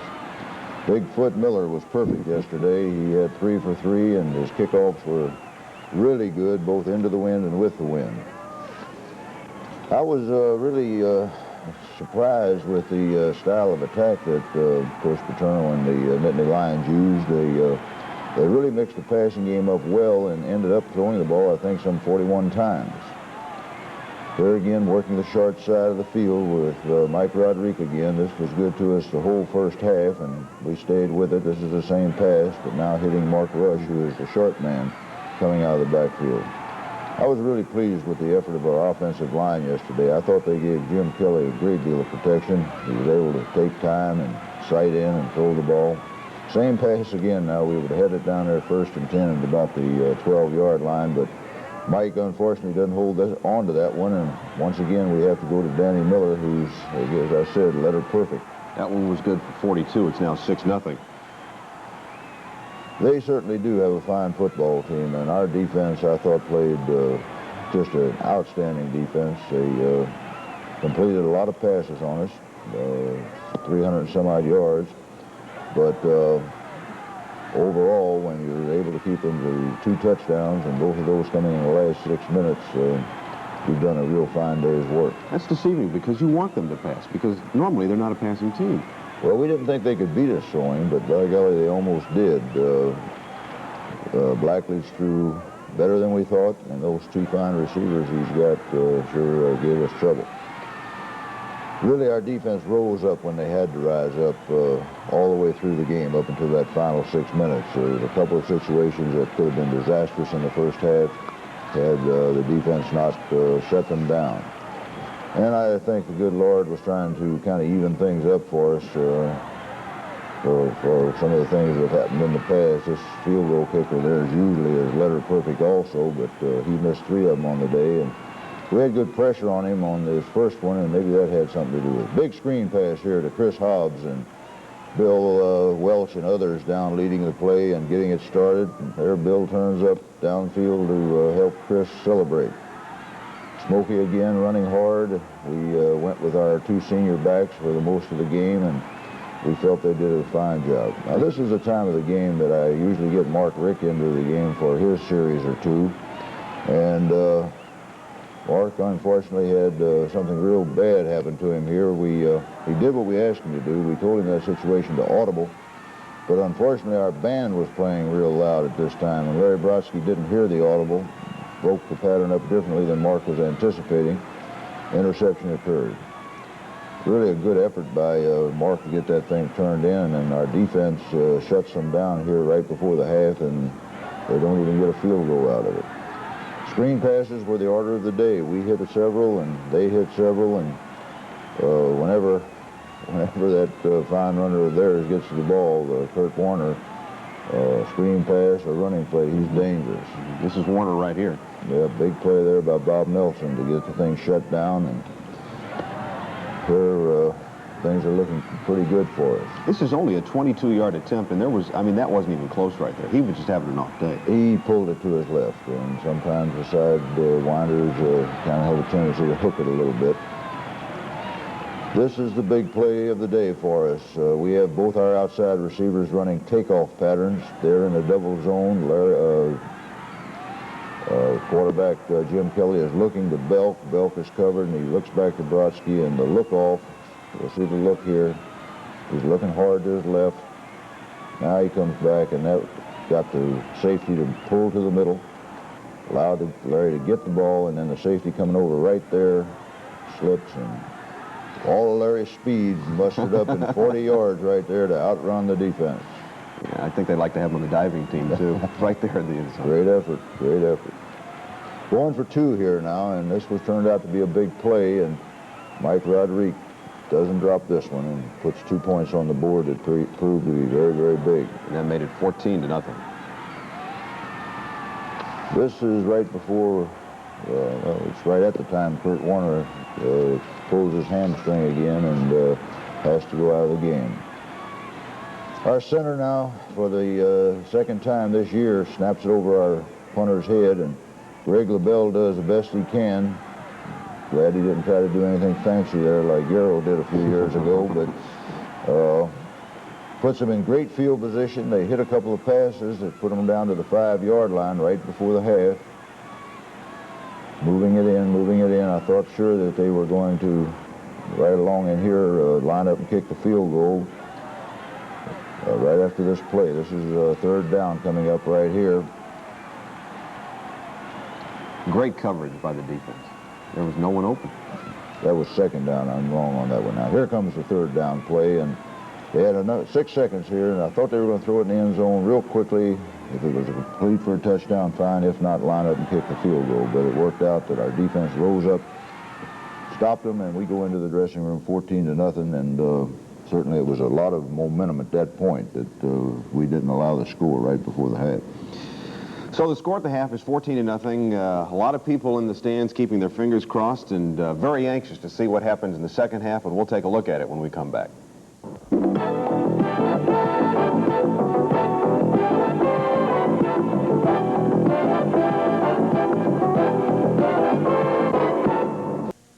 Leading 14-0 at the half, do you come out there in the second half intending to do the same things that got you those 14 points? Yes, we did. We felt that we had played well the first half. We knew that they were a championship football team with a lot of pride and that they would come back out strong. And if we could put another 30 minutes together like we had the first half, we'd be the winner. They did come out very strong. They hit the screen pass here again, and we're gang tackling, but they've already gained 15 yards. Here they fake the reverse and come with a sweep, and little Rodney Ballinger and David Jefferson are there to make the play alertly. We didn't get much pressure on Blacklees during the course of the day, and he threw the ball extremely well. Here, big play, David. It's Freddie Marion right there. Fred Marion makes the interception. Very poorly thrown ball here. He was looking for 2 deep coverage, and he got 3 deep coverage. Slant in pattern. We only threw it once during the course of the day, and it proved to be a big 20-yard gain for Larry. Quick sweep back to the weak side. Chris Hobbs gets the ball stripped away, and this is about the time things started going very badly for us here in the third and early fourth quarter. Hand on the ball. He started to move it over to his outside hand, but he saw number 17 coming up on the outside and decided not to put it over there, and the man coming from the inside made the hit. Here again, a lot of protection, a little dunk pass over the middle. Good pursuit, gang tackling, holds it to a 5-yard gain. Now he fakes it and comes out to the tight end. Sure glad that youngster can't run too well. Oh boy, Greg Brown, foolish penalty there. Here they're sweeping again. Gets by the first man, but the pursuing defense shuts him down once again. A lot of time. That was a well-thrown ball there. Just to the spot where the offensive man could make the play or nobody, and I thought that was well thrown. Here again, the hook off to the left, and we still have light.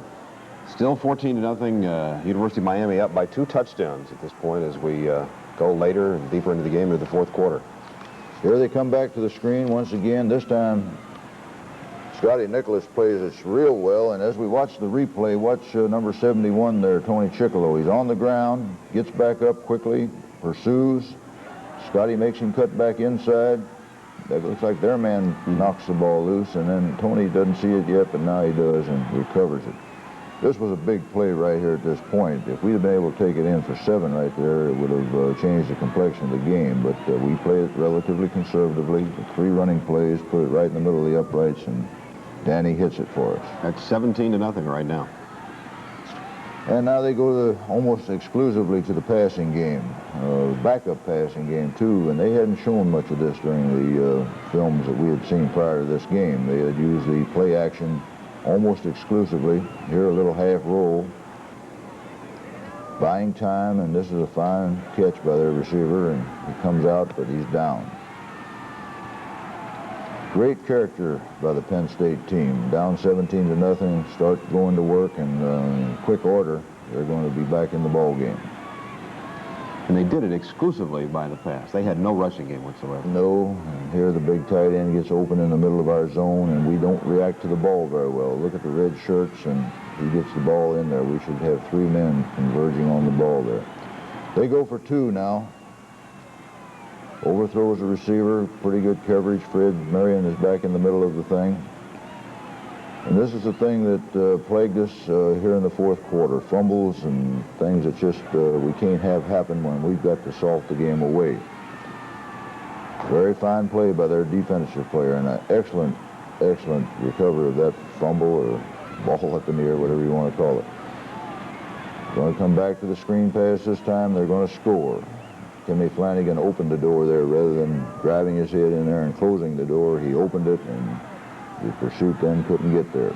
Timmy had an excellent game, though, overall, and thought he played well. I thought Lester Williams, Bob Nelson, Tony Chickolo, Isaiah West, all had exceptional games. This makes it 17-12, and of course they're going to go for 2. Going for 2, and this time they're going to just catch it on a little bitty slant. I don't know. I'm going to have to find out what coverage we were in there. That doesn't look like we're playing tough man-to-man coverage there. James Boone's in a position. He stops. He's looking for inside help, and the inside help isn't there. This may have been the play of the game. Just a little simple pitch, and they don't handle it, and Tony Chickolo falls on it, and really saves the day for us after our team had fought hard and long for this win.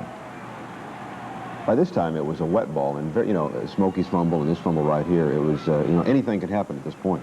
That's true. It was a miserable day out there. Not what we were looking for, of course. We were looking for a very hot, humid, muggy day, no wind, but we didn't get that. We got a typical Pennsylvania day out there, and as a result, they didn't wear out like I thought they would.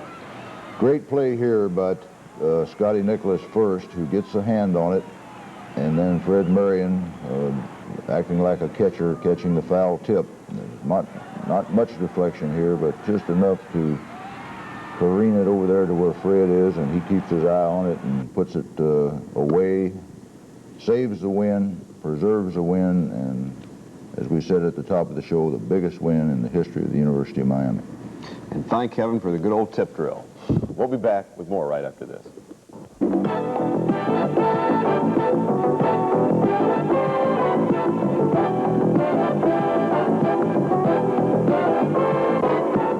For the best in fashion, stop and see my friend Ray Galindo at Galindo's Men's Shop in the Miami International Airport. A lot of heroes in yesterday's game. We got 2 of them with us, and Eastern Airlines is providing trophies. And, Coach, you got the first trophy there. Yes, Larry, and it's my real pleasure to present this to Bill Welsh. I'm not sure that Bill played the best game of anybody on offense, but I know he played the most important role because he was the guy that stepped in David Stewart's position and held down that left tackle position. Congratulations, Bill. Thank you, Coach. Let's take a look at some highlights. Bill, you were involved in, well, almost every play yesterday the offense had. Bill's the full-time blocker on this quick screen, and tell us what happened after you made your block here, Bill. Well, I saw Chris breaking it, so I tried to go downfield and find a block, but by the time I got there, he'd been already knocked out of bounds, so I just tried helping him up. On this play, it's a sweep around the left, and we just balled it up and got a few yards on it. We had good movement there. That was the thing that was important. This is right over Bill here. This is the off tackle that Bill is a key blocker on, and this is a lead draw, Bill. Bill, how big are you? 6'2"? Yeah, I'm about 6'2" and a half and weigh about 245 pounds. Big enough. Get the job done. Congratulations, Thank you, Bill, on a game well played. When did they tell you that you were going to be starting? When we got to the locker room, just before the game. I didn't want to put too much pressure on him. I wanted to let him have an idea that he may not start but would play. Okay, Bill, congratulations. As far as the defense goes, we've got Scott Nicholas, number 66, and Scott from Eastern Airlines. Congratulations to you, and a game that I know you will say that the entire defense had a super effort. Yes, it was a total effort. I mean, everybody played real well. They had to. I said before the ball game that we needed everybody to play well in order to win the game. Mm-hmm. Were they a particularly aggressive team on offense? Yes, they come off the ball and try to hit you right in the face. They don't try to, do anything fancy or any type of finesse kind of things. They're going to go right at you all the way from start to finish. Size-wise, were they big? Did you have any problems with them physically? They're very big. They're the biggest team we're going to play all year, I'm sure of that. How was it? You guys stopped Kurt Warner cold. Is he overrated? No, he's a great athlete. Super effort. He's a great athlete. I think it's a big challenge, and we look forward to big challenges like this, and it makes the game fun to have a challenge like that. Well, that's a super effort. How'd you feel after the game? It was a great feeling. Well, it was a great feeling. Scott Nicholas and Bill Welch, congratulations. Yesterday, before the game, everybody thinks in terms of dreaming. Well, today it's a reality, but words and music tell the picture better.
Unbearable sorrow, to run where the brave dare not go, to right the unrightable wrong, to love pure and chaste from afar, to try when your arms are too weary, to reach the unreachable star.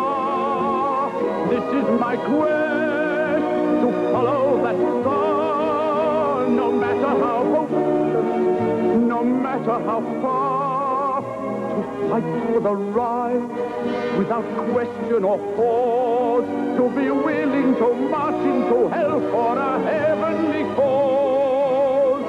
And I know if I'll only be true to this glorious quest, that my heart lie peaceful and calm when I'm laid to my rest, and the world will be better for this. Not one man scorned and covered with scars, still strong in his last ounce of courage.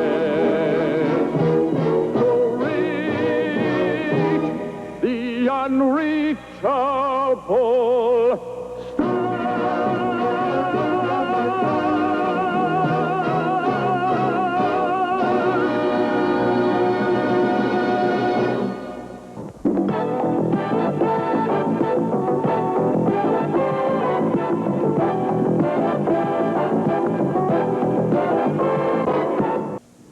Challenges aren't over. Florida State next week. It's going to be a big one. We're all going to be looking forward to it. The game coming up, the big one. Okay. We'll see you next week after FSU.